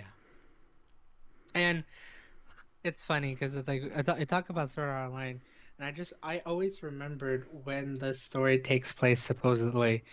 And for Sword Art Online, especially the very first episode, it takes place in 2022, supposedly next year. Mm-hmm. Have we gotten close to technology in terms of Sword Art Online? No, but damn it, I wish it could happen. And then I wish it can't because I've been very terrified of like VR because of SAO. So that's me. I mean, like, I'm hoping that we don't end up like having like, oh, we got 20,000 people trapped in a game. That'd be suck. And then whatever if they die in game, they die in real life. Like, no. I mean, I But know that's probably very unlikely to happen, but like I just putting on something that really putting something on your head that limits your in real life like senses and abilities to perform just for me that scares the fuck out of me. So that's fun fact YouTube channel. That's why I don't have an Oculus Rift or anything like that because I like kind of being grounded in reality and I feel like that eliminates it. So I'm good. I've been still wanting to get like a Oculus Rift. I've been thinking about getting one like soon, but it's like I don't know if I'm ready to like also like jump into the VR world. I tried. It's cool and all, but I don't know if it's like fully there yet. Some people saying it is, but I want like maybe if I really want to and I say F it, I buy a headset, then that'll be the point where I'll be like, okay, I guess I'm jumping into the VR world or something like that. Yeah, but I can see you doing it because like you are a fanatic of technology. So like animes like SAO, especially Alicization, with like how far it advanced, and Oh my. like Alicization definitely probably captured your interest quite a bit. Oh, it definitely did. Not so, and oddly enough, not so much like the VR stuff, but the AI, artificial intelligence, Yeah, knowing yeah, that yeah, it yeah, yeah. can be advanced to like become a human. I have a feeling that will be one of the more truer things that could happen here in real life.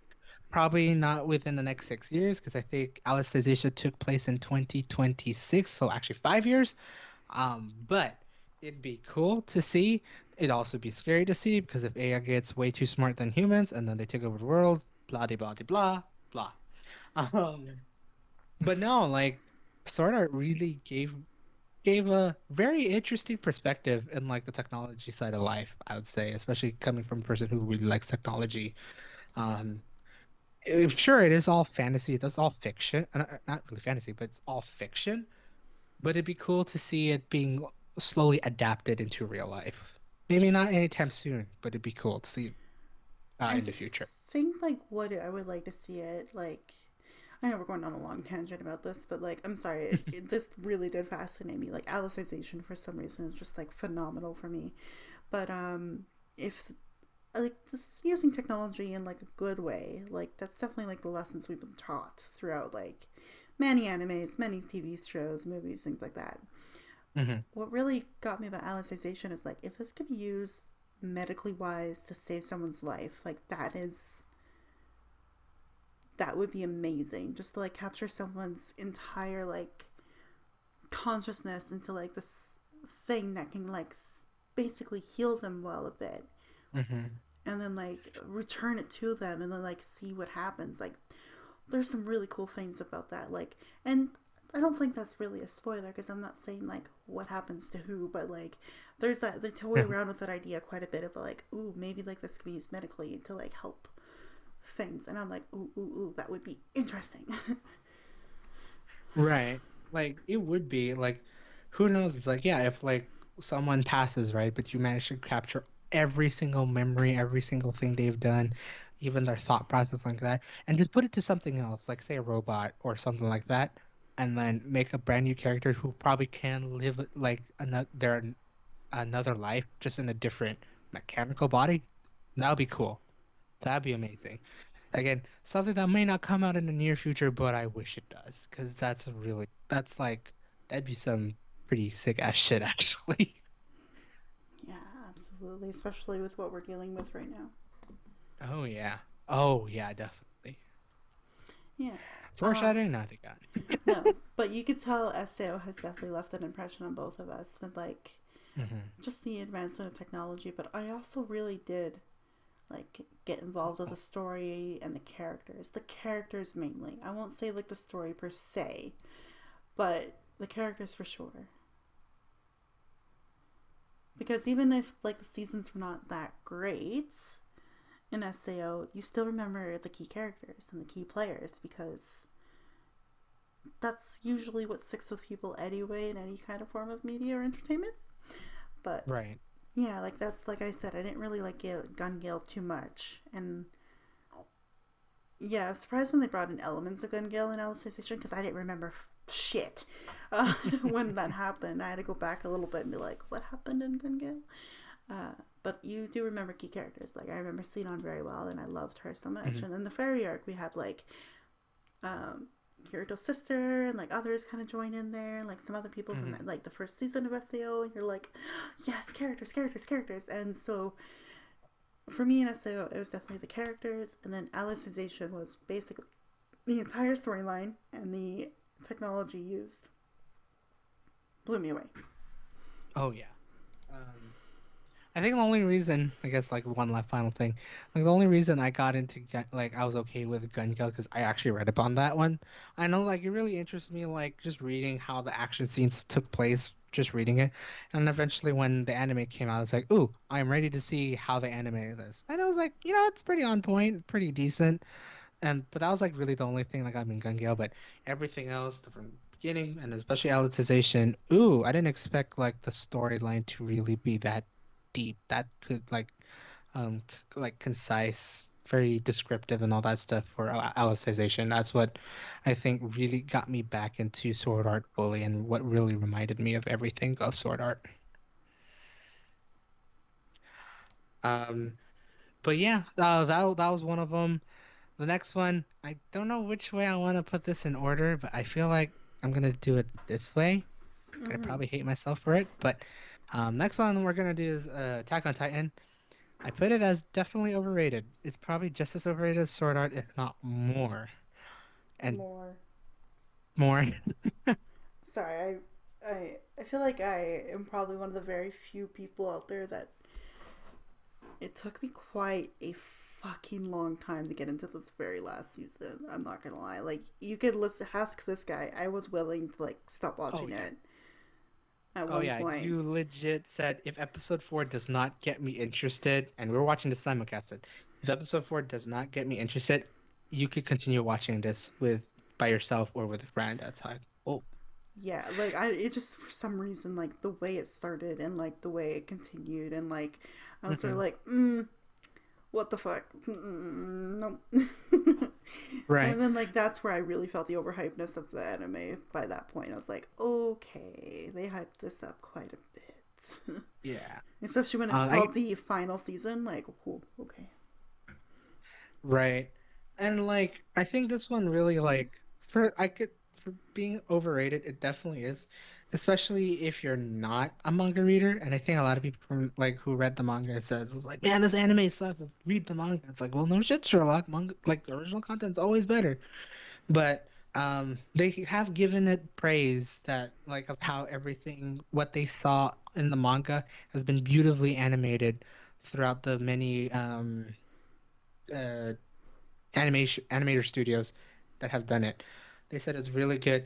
The only thing that kind of bored me was this. I think the second season, third season had really interesting character development. But definitely second season was. I think I almost dropped Attack on Titan entirely, but I didn't. I just watched it and was like, okay, cool, it's done. I can't wait for more. Woo. Third season definitely piqued my interest to like really know the history of Titans and all that stuff. That's where it really came out. And then just seeing how everything all puts in together for the final season, which is season 4. And knowing where we're coming from now after we watched the last episode of season 4. Ooh, I can't wait to see how the story goes. yeah, they have so much to wrap up, man. Right. But no, I do actually agree with you in terms of like the first 4 episodes of the last of season 4 where it's just what? Because I had the same thing, but for me, I was like, it's like, man, I'm trying to remember some of these things, but man, I'm interested in what's happening next. Who is this person? What are they gonna do? Ooh, he's here. Ooh, they're there. And then suddenly, it's just like it definitely piqued my interest a lot more watching season 4. I think he got into it a bit more, like a little bit closer to maybe the like second, third episode, because like I could hear it in his voice when I told him like if episode 4 is not like anything that can capture me, I'm done. I like heard the disappointment in his voice. I think like episode 3 like had him like okay, yes, and then for me I'm like, oh my god, please episode 4 do something for me. And then like the Yeah. way episode 4 ended, I was like, motherfucker, shit balls, cliff fucking hanger, good shit. And then I had to watch it, so. And that's like I think the one difference between me and her. I love a really good cliffhanger. Unless if it's a cliffhanger that it's gonna end right there, and then it would have to wait another half a year, 2 years, so which is this one. The cliffhanger, it's I getting mean, good. like, I I mean, gotta wait half a year. I don't think I told him this, but like, if it wasn't for like that last kind of like scene or the development of the last scene for that episode, I was ready to drop it before that scene. Like, I think it was Oh like the really? last like 6, 7 minutes of that episode where things like kind of really picked up. I was Hmm. sitting there going, I can't, I can't, I can't, I can't. And then, like, I don't even remember, honestly, at this point what happened. But, like, I just definitely remember the cliffhanger ending. I'm like, damn it, now I do want to know what happens because that, why would you end it like that? Right. So, yeah, fun fact, like, pretty much, like, I was watching episode 4 and I was like, okay, nothing's happening to keep me into this. I'm tired of, like, I think it was like for me, like what I hated most about it was like the historical connotations to a lot of it. I was like, oh, okay, I have literal no stop kind of thing. And then like I think there's something that happens in episode 4. I can't remember really what, that kind of almost starts to tie it back in a little bit to like Mhm. the other seasons, and I was like, shit. Yeah, and oh my God, like I guess for those who really want to watch Attack, who haven't watched Attack on Titan, go give it a watch, but watch it like binge watch it straight through, because you're gonna retain a lot more information than what we did watching this simulcasted. Oh my god, it's almost like now that we're done this and now we have to wait for like the next kind of part, I think, basically. Yeah. Something like that. I am now kind of in that frame where I'm like, this anime was interesting. I was going to be pretty much done at like episode 4 of the season. Now I feel like to piece everything together that happened in this season, I have to go back and rewatch it. Because I'm more Def- interested in like here, like trying to look for like the little like foreshadowing and hints throughout like this season. Because like anime do that, man. And so like I want to go back rewatch and be like, ha ha ha, that's the moment for that kind of thing. It does, because like I guess like just very very small minor spoilers. There is a lot of foreshadow. There's like a lot of references to the past seasons in season 4 that I think like has missed upon our views when watching the episode, only because it's been so long watching since we watched season 1, 2, and 3. Like Yeah. it does reference all 3 seasons one way or another in this last season. So, Yeah, and it's either like really well referenced where we could pick it up, or it's like a very subtle thing where you're like, shit, do I remember? right. There was that part of that season or this season. Like it's very, if you think about it, like this is where I give it a little bit of appreciation. It's really well crafted in that way where it's very subtle and you're like, oh shit, it's that moment. He pointed out many moments for me that I totally forgot, that I was like, Hmm. ooh, you remember that? I don't. God, I gotta go back and watch this basically. But like, Right. it's those little like subtleties in this like final season that definitely like made me stick with it, because I was like, okay, but wasn't there like we're basically becoming detectives during like episode like the final season, because we're like, wait, wasn't this part of this? And like, wait, Hmm. what about like errands like this? And like, we were like asking each other tons of questions, especially after that last episode. We were like talking about it for like an hour after. Oh yeah, because yeah, no, like for those who watch Attack on Titan, except for the last season, rewatch Attack on Titan, because Do it. like that's my advice. Because if you watch Attack on Titan season 4 semi blindly, there's going to be a lot of references that you may have forgotten, a lot of like details you may have forgotten. I would suggest trying to binge watch all of Attack on Titan again, and then get to season 4, watching, just trying to remember everything that you watched, because without rewatching Attack on Titan seasons 1, 2, and 3, there's a little bit of information you just may forget, and that definitely happened to us watching it simulcasted. Yeah. So, I can't wait for the second part of the final season. God damn it, cliffhangers. God damn it, guys. Why did you do that? Not until 2022. This is 2021. I will say the art of a cliffhanger is really done in this like throughout the series, because I definitely I'm so bad with like Attack on Titan. I don't think I shared the story with the podcast, but like I remember like being introduced to it to a friend in high school, and like I just wasn't taking it seriously at all, and I still kind of don't. But I remember watching this with her. I'm like, okay, like, all right, like, okay, these character names are interesting, and like we were introduced to Armin, and I'm like, oh man, I hope nobody loses an arm and a leg, and like, boom, the first episode hits, and I was like, um, shit, did that happen? Did they lose an arm and a leg? And she's like, you fucking called it, and I was gonna yell at you, but I wanted you to watch it first, kind of thing. And like, I remember having lots of these little moments throughout like watching this anime where I'm just like, ha ha ha, make a joke, and then suddenly it's like, oh no, because the cliffhangers were so strong after. So I will say they definitely crafted a very well use of the cliffhanger in this series in many instances. Definitely, like, whew. I just now I'm trying to like reminisce like back at season one, watching it at my college library by myself, then with friends again. My God, I never thought I would watch the Attack on Titan's first episode, season one, about 4 to 5 times, about the same time of watching Sword Art Online's first episode. Hui. But I just remembered like remembering all the characters. Yeah, sure, it was like, very gory, pretty sad and all that stuff.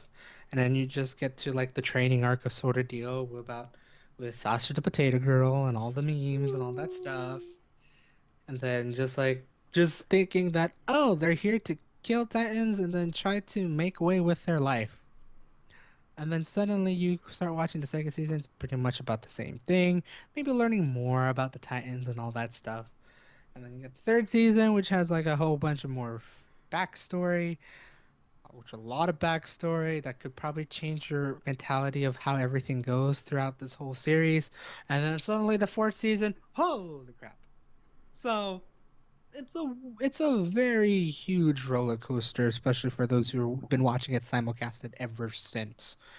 But for those who think of wanting to get into it, definitely watch it from the beginning all the way to the first part of the ending of season four. Go at it. That's all I gotta say. Yeah, definitely, Um, definitely, definitely. Definitely. I guess I'm gonna switch it just a wee bit here from action and action to one of honestly, I did say that Golden Time and Toradora were pretty damn good rom-coms, but but but my teen romantic comedy Snafu. Oh, that one took the cake. That one is legit my favorite romantic comedy series, Here, here. anime. Um, I didn't expect to be fully relatable to the main character in some ways, in most ways, and just seeing the character development from season one, then season two, which was like, okay, what's going on? And then season three is like, oh boy, oh boy, oh boy. Like, kind of the same feeling of Attack on Titan, but definitely with emotions. Really hitting the emotions 100%. Yeah. And, Sorry, I'm writing something down real quick before like I jump into this conversation because I have a lot to say about this anime. no worries. Um, yeah, no, I just remember like when I heard about the series, it's like, oh, it's just gonna be another rom-com. I was in my rom-com phase when this came out, so I was like, all right, I'm gonna give it a watch. And man, this series was definitely different from all the other rom-com series. You'd think you would get a generic high school romantic comedy sort of storyline of like boy wants to get the girl, but then there's like another girl that's trying to fight him, blah blah blah blah blah. No, this is like a story of a recluse boy who was not able to make any sort of friends, barely made any friends, and then just trying to fit in with the crowd, and eventually, um, just like figuring out that he has no like true future aside from like going to university or anything. Just like try having the sensei try to connect with people that are roughly in the same boat and just help him out, and then start a group and then do all these things and then suddenly find feelings and then suddenly becoming a person, really is how I saw it. And it really gets you, it really hurts you in the heart, but in both a good and a bad way. Yeah, definitely. I was gonna say like he's mainly focusing on the main character like a lot because I think for him like he definitely felt like he relates to the main character quite a bit. But for me, how he described the main character and like how he's becoming a person and like understanding emotions and complicated feelings and basically the human experience. I think the other two main characters also go through it in their very own unique ways because they all have their own unique issues that really get fully dived into. Because normally you get like a little bit of background and like variety of like teenage shows basically. Like Hmm. you get like the little hints like, yeah, you know, like my at home it's not easy because like my parents are very hard on me, blah blah blah, but you never actually see what that looks like or how that is manifested. Hmm. This anime goes into it like hardcore, and then like it makes them all like closer together, and it really developed like if you want an anime with character development, this one steals the cake from like any other anime. Oh, definitely. And it's like it's nothing too outlandish or anything like that. It's like if it's very true to life. Like there's nothing overly exaggerated compared to other romantic comedies with their, character development and issues and like that, where it's like, oh, my family was like part of like a whole big thing. I mean, there was kind of like that, but it like In a this one way, hits but more close to home. not like this one is feels more very relatable to like you can even think about friends that have been through like what these characters have gone through in many different ways too. Like again, this is also based on like Japanese society, so there's the idea of like some of these teenagers living on their own because like parents sent them to like go to a really nice school kind of thing. Like there's still a little bit of that. Um, but what's really neat is like the issues that they all face at home or how they feel because of the way they interpret things going on around them is like, oh, yeah, that's something I felt. I definitely can relate to that. And like each character that they present is explored in that way, which Hmm. is really neat. Even like the minor characters, you get a bit of what they go through and how they think and feel about stuff. So it's really, really well done. And what's nice about this one is like, yeah, there are no over exaggerations. It's just very subtly done. But like with how subtle it is, it builds and builds and builds, and then yeah, you feel it in the end for sure. Hmm. And just like knowing what happens. And for those who doesn't know about like Snafu, like the whole all three seasons has been animated fully to the end. So this is a completed series. Um that everyone like was more or less waiting for. I know there was like so many love ships that were going through this whole series, a lot of rooting and like that, but So in that way, this is someone. definitely a romantic comedy. In that way, like the ships and like trying to like see who's gonna end up with who and like that kind of thing. Like there's Mhm. definitely that element for sure. But like just the development of the entire story, the progress of them getting their school year, and like all of it is just so unique and so cool. Definitely.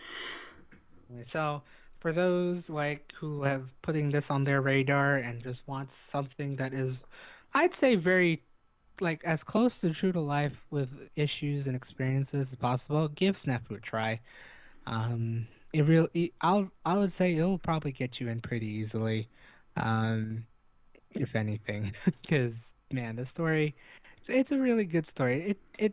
It can be comparable. I would say it can be comparable to most rom-coms, but the story, like they really honed down on character development 100% with this. Yeah. Um, Another honorable mention, one that really like stood out for me the most, but probably because it's like it came out the season just came out recently, but like we've been waiting for a new Mm, season ever since, would be Log Horizon. wiggle, wiggle, wiggle. I commented as watched it because it had a sort of online type of hype because of like these guys, like a many group of players stuck in an MMO because of a new like a this one for this one it's like a highly like a already a developed game just with a new update and having a VR MMO aspect. It's being stuck in a game. Sounds like Sword Art Online, but it takes a completely different role. It doesn't focus on like well, it does focus on like survival in the game, but you're not gonna die in the game if you you're not gonna die in real life if you die in the game. It's here you're figuring out how to get out of the game because for some odd reason you just can't get out. What I didn't expect with this series is to have that as the main plot line, but also learning how to survive in the game because there's some sort of real life aspect in it where you have to like eat, sleep, and all that stuff, but also learn how to manage everything around you, such as the land, and the people and including the players and NPCs, and just trying to like build up a new society in game to be as like relatable to real life, but with a whole load of game aspects to it because holy crap, I didn't expect Log Horizon to be very descriptive heavy in terms of like informational stuff of like this is a character like this is like the character stats and everything what they've gotten like inflicted with. This is a boss stat, this is a NPC stat, this is a couple of things that we could do, like a couple of actions that we could do in the system and all that stuff. It's a very detail oriented anime for those who are really into like the like a D&D or MMO sort of deal or RPG sort of deal. Yes, and I was just gonna add more as he was talking because it is so detail oriented and focused. What's really cool about Log Horizon through like the seasons is that while the world building in itself is very cool, they also continue to build and add to it as they move through it, which is very cool. Especially Mhm. when it leads to this recent season, because like they basically have done that. They got to that point where they're like, okay, we are settled, we have like a base, like, like the game kind of like knowledge and things like that. But then like now they're trying to shake it up. And now it's like, oh, what are they gonna do now that they have this like established place kind of thing? So it's really Mhm. neat that the world building is there. You can hear it and you are learning it with these characters, and it continues to build and grow as you're watching them go through it. It's very, very cool, very well done. Definitely is like I mean to like for me like I think I remember watching Simulcast it a couple times like it can get boring at times because it's very detail oriented. Like they really explain thorough of what's going on in the situation, what needs to be done, what are like their tactics of trying to deal with the situation. It's so detail oriented. It may throw off for a couple people, but if you're really into that, I'll definitely give Log Horizon a watch. I'm hoping we'll get more real soon because the story is interesting. It is definitely interesting, and I want to have more. I really do. And I will also say this too, like while it is very detail oriented, I think like I'm not gonna say much about this recent season because I think Spam and I are both kind of maybe a little underwhelmed with this season. But Hmm. in the previous seasons, what I remember really interesting is like getting through an information heavy episode was like, okay, well, we know a lot now. What are they going to do with it? And that's kind of what kept me going through it because I watched it separately a little bit from him. Hmm. Um, I think we kind of watched it weirdly. For some reason, I just remember that. Like, I remember starting it, you jumped in, and then, like, yeah, it was just kind of weird.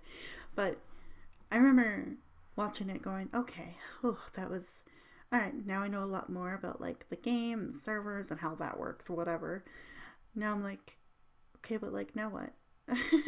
So that's kind of Right. what. But if you treat it like that, like after you get through like a really information heavy episode, you're like, man, this is kind of not what I'm here for. I promise you, like all the information you're given will lead to something because that's at least what they do. They do follow up on the information that you're given.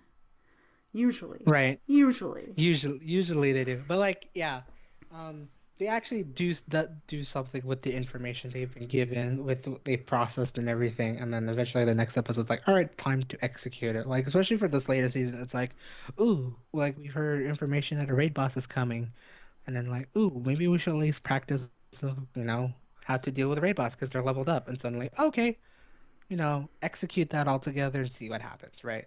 Sort of deal. Um, Everything is usually set up in a very good way, but I was a little disappointed with this season so far. Yeah, I mean, compared to the other two seasons, which had like lot more episodes per season. For the first two seasons, they had about like 25, 26 episodes. For this one, they're only slating for 13, which I feel like is just a bit short. Kind of wish we had like a 24, 25 episode because I feel like that would really develop the have the world development, character development, because they did introduce a couple new technically two new characters, if not three or four, if not more. It'd be cool to see more development in them, but I think from what I'm seeing, it's kind of like maybe half-assed at this point. But I do expect. I mean, I do hope for more content like this because from Log Horizon because it's a really good series. Again, if you're not much into the detail oriented and just want pure action, this is not really the anime for you. But if you really want to dive into that, give it a watch. It's a definite recommend for me. Yeah, and I don't know if this is gonna be on his list. So I'm kind of sorry if I'm gonna like steal the thunder with this anime a little bit, but it's interesting like the world building in Log Horizon, like the things that we've experienced in this anime, and then you contrast Hmm. it with Ruby. So I don't know if this was going to be on your list if you were going to talk about Ruby at all, but Actually, I don't have that on the list. I am I dropped my pen. I'm shocked at you. But what's interesting is like with Ruby, they have like they do go into like a heavy detailed information episodes, but like what's really nice about the early seasons is they give you little infographics and like little tiny mini episodes, like half episodes between it to kind of like, all right, we alluded to all these things in the previous episode. Let's actually Mhm. explain it in this like 5 minute episode. And I think that was like a really interesting way to do it as well because it's like, oh, okay, we're learning about the world of Remnant. We're learning about what Grimm are. We're learning about these things. And then what's really neat about Ruby though is like if we go back to Hate of Volume 1 and we're on Volume 8 now, it's very interesting to see how that information we were dumped on and given early on Mhm. has like completely changed and transformed from other information dump episodes that have a good balance with action. I think where Log Horizon sets it up and then we have to wait for it to kind of follow through, Ruby gives it to us, executes part of it, and then like follows up with it throughout kind of thing. Mhm. It's a That's very true. interesting contrast. That actually is very true. Because I honestly, I kind of actually forgot about like the first half of Ruby that it was like that, like the half episodes. I completely forgot because I remember for like the later seasons, it's like we just went straight for it because there's really not much to learn per se. I mean, comparatively to like knowing about the world, knowing about Remnant and all that stuff. At least with this one, like with the later seasons, it's like just like a little change to things like, ooh, we got something, we got some information, and then yeah, as you say, they like executed half, and then you wait till the next episode to see what happens after that. And Yeah, it's a very interesting like information cause and effect kind of like approach to it. mhm, So you get the information, then there's a cause or something that happens after the information's given or explained. And then you have to wait till the next episode for the effect of like what happened or how does that affect them. And it's right, really interestingly done. And I'm surprised Ruby's not on your list because like we have dived into it hardcore. we For, definitely did. um, but yeah, that's how they slowly introduce the information at the beginning because again, it's another sort of it's I feel like Ruby is like a video game, but I know it's not. It's definitely not. It's definitely like a created world. They have exist. They live. Hmm. Blah blah blah. And there's not like a human player playing these characters. Like that's not Hmm. a thing for this one. But it's kind of set up in that way where you have to world build and create as you go and understand it and learn from like the characters and like the world and the setting. And like I like that they did that in the first couple seasons where they do the cute little half episodes to be like, hi, you've been hearing these words and monsters called Grimm, and like it's a different character like presenting the information, which makes it even special. So it'd be interesting if like Log Horizon could have done something like that, but at the same time, both ways are effective, just depending on your style. True. Man, speaking of Ruby, I'm trying to like even remember, like trying to remember like the first few seasons because it's like, yeah, as you mentioned, we're at volume 8. It's been a like, there's been a lot of episodes, a lot of like arcs and everything like that. Just trying to remember everything. And I remember you like recommending and having me watch it. It's like, oh, okay, because I think I'm trying to like recall when I had some interest into Ruby, but I didn't watch it yet.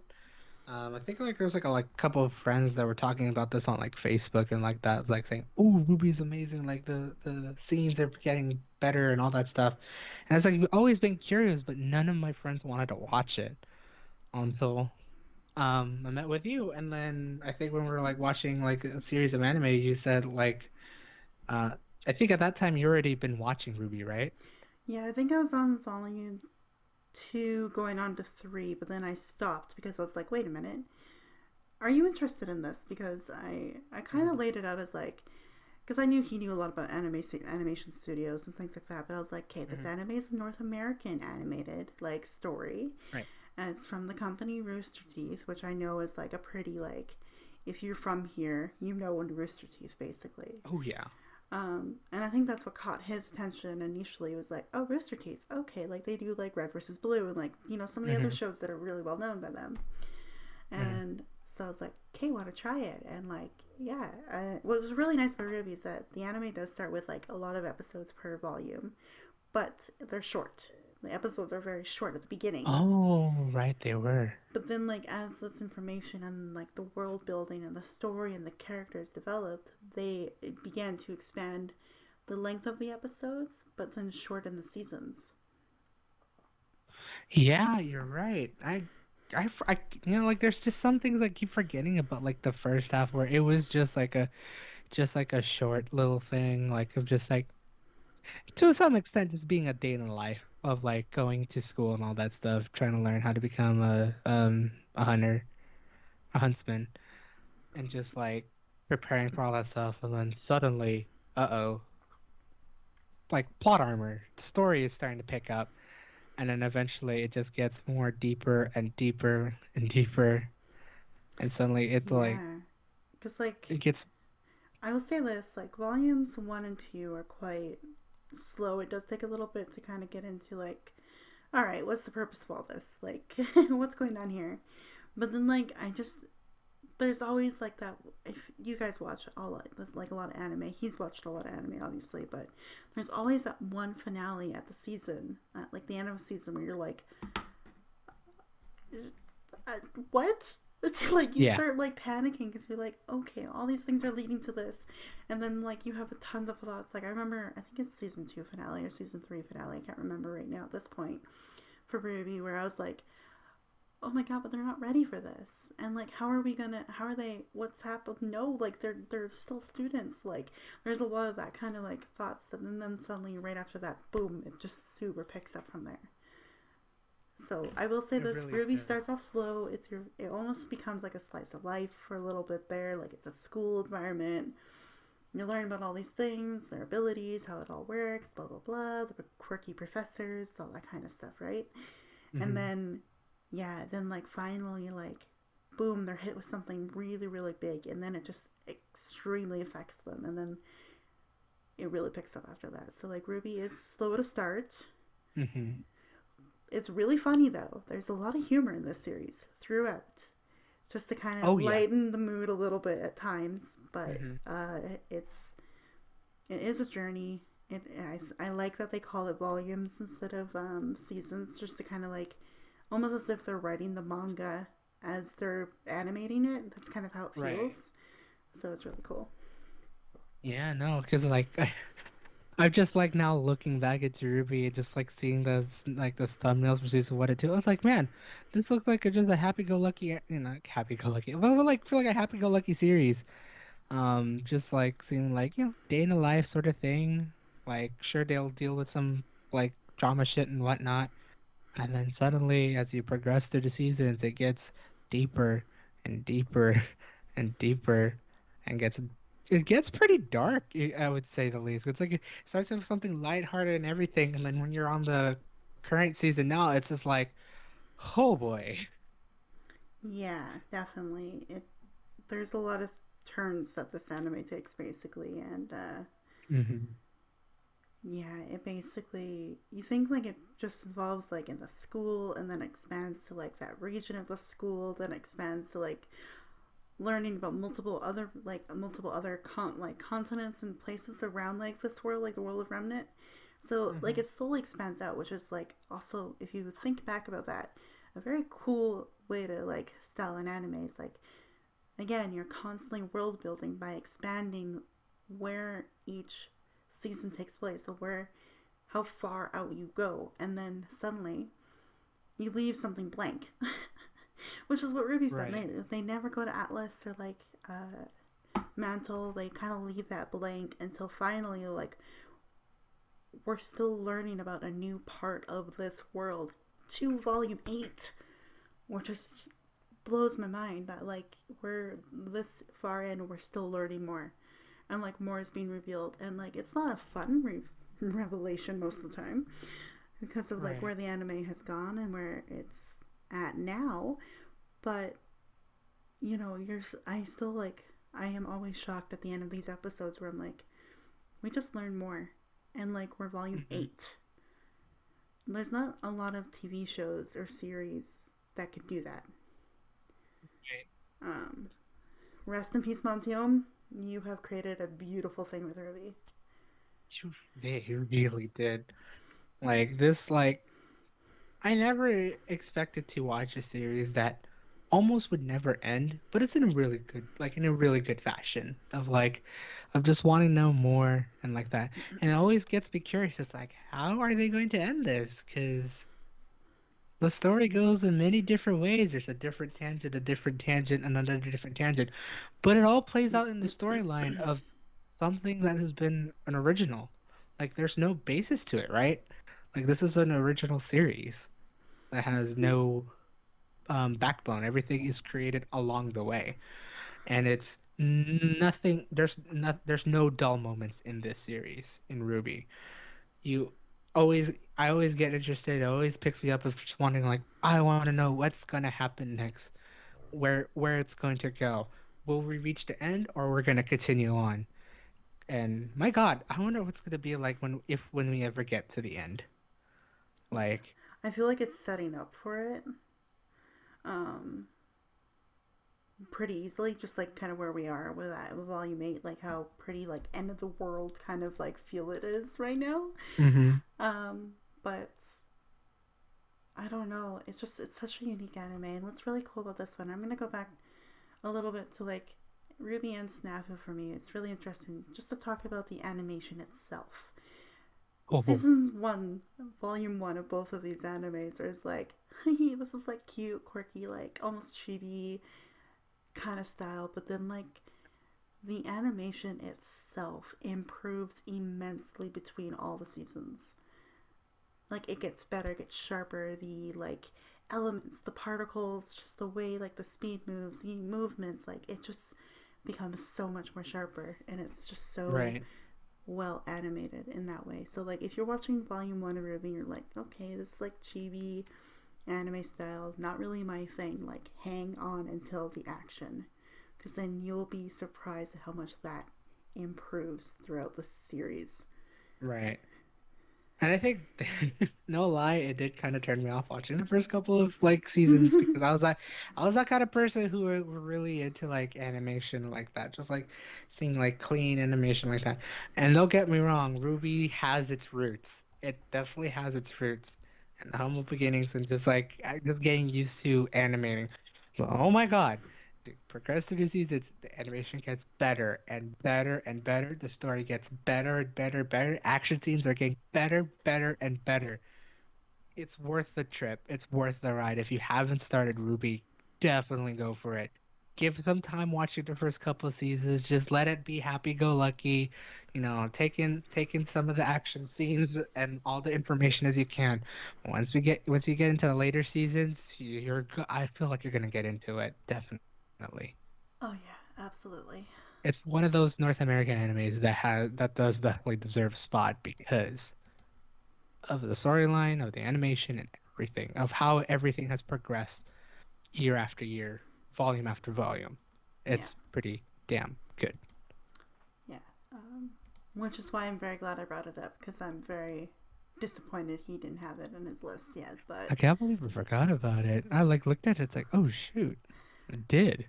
yeah, to be fair, I forgot about Yuri on Ice, so like I guess I'm sorry, but um, it's just, it's so interesting how much anime can really get into your head, basically, which is also why Mhm. I'm happy I'm doing like this little mini series, because I think I think I mentioned it in my thing, my episode, sorry, wow. It is quite late at the time of this recording, guys, so I'm sorry if my words are not coming out very clear. But what I said in the, like, I remember growing up, and like, if you were watching like these cartoons, and back when I was growing up, anime was considered cartoons from like many people that I grew up Right. by, and like, you were judged, you were bullied, you were picked on completely, and like, it's like, oh, I can't believe you watch like those kids shows, like, you get those comments all the time. Oh yeah. But what's crazy, but like, now we're into the 2020s, there is a niche for it. There is a community for it. There is a need for it. And I'm really happy to show that for you guys. And through these episodes, like, it may not be for you. And it may not, like, be your style, or you may not be interested in it. That's totally fair. But I hope you can appreciate the things that it can do for people in the end. Mm-hmm. Mm-hmm. Definitely, man, definitely. Um, I mean, like, I wish we could go into, but I still have like a couple animes left. But like, I wish we could go into like, just like the whole stigma of anime. Hopefully, maybe in another episode, well, we could. I mean, hey, I've slotted this to be like 2 to 3 series. It could be 4, you never know. But, Dang. So if let's, you guys want to listen to it, hopefully you listen to it in the future. We'll talk about it. yeah, because, like, I think I'm gonna. I know this episode's very long, guys, so I apologize completely, but as you can see, I've brought in someone with a wealth of animes under their belts, so it's really nice to kind of have that. But um, what's kind of the upcoming plan is probably gonna have Spam on for the next episode, and potentially the following one. Who knows? Because things happen in my brain. But we've gone through like our animes in our life and our influences, Oh and yeah. like how much it meant to us. The next episode is going to be us going through, and we're going to give you guys our top lists, basically. Like, our top maybe 5 or 10. We'll see. I might be mean and do 5, but I don't know. Like, we'll see. Our, like, top 10 that we loved, and then we also want to go through our honorable mentions in that list, because there will be. And then Hmm. potentially, like, just even recommendations in general, just to get someone started in anime. Or if you have been watching anime for a while, challenge yourself with something different and new. So we'll do that kind of next episode. Definitely. And who knows, maybe the next episode we may go a little bit spoiler heavy because I feel like this is just like a little glimpse of like just like a whole series of what I've watched so far. And it's like, if it sounds interesting to you, go for it. For like, I feel like we could probably go a little bit spoiler heavy on the next episode because there's a lot to share for like some of these honorable mentions that I already have kind of started, but I do want to refine this as I Mm-hmm. go by. Oh yeah, definitely. I gotta go through my stuff as well. But yeah, that's basically our final word, isn't it? Is there any like last like standing statement you want to say before I end this? Oh my God, I didn't expect to like have this much. Like I've in the what like I guess throughout my whole life, I didn't expect to watch this much anime. Granted, I didn't watch uh a lot of anime until about the end of high school. So to consider that I've watched this much, it's insane. And to remember this much and just see how like anime has changed like my views of like the preferences that I've wanted to of like animes I wanted to watch is like always been changing year after year. And then just actually finally seeing the list, I'm like, holy crap. I could see where my tastes were back then and now. So it was really good to just like pop in just to give out like a whole full list of you. Like hopefully you'll find interest in some of these. If not, you know, at least there's a list if there's something that you want to watch, um, and all that fun stuff. Hopefully we'll get even better and better anime, more and more seasons in the near future, and hopefully a lot more people start watching more anime because it's really good. It's a really good sort of I guess not really genre, but like a medium I swear. compared to like actual cartoons, reality TV, and all that fun stuff. Like anime is has its own medium with its own genres and such that could be definitely relatable to everyone. Yes, very good and well put. And I think what's again unique about anime too is that yes, you have the outside judgments from like other adults in the world saying like, oh, it's all about like girl on girl or like boy on boy stuff. Like I remember growing up, my mom was like that for sure. And she like did not want me to read manga at all and banned me from it for quite a while, which is such a strange concept to me nowadays. Um, but yeah, we have those influences still. But like when you really dive into animes, you realize that it isn't the catered fan service that a lot of people view it as.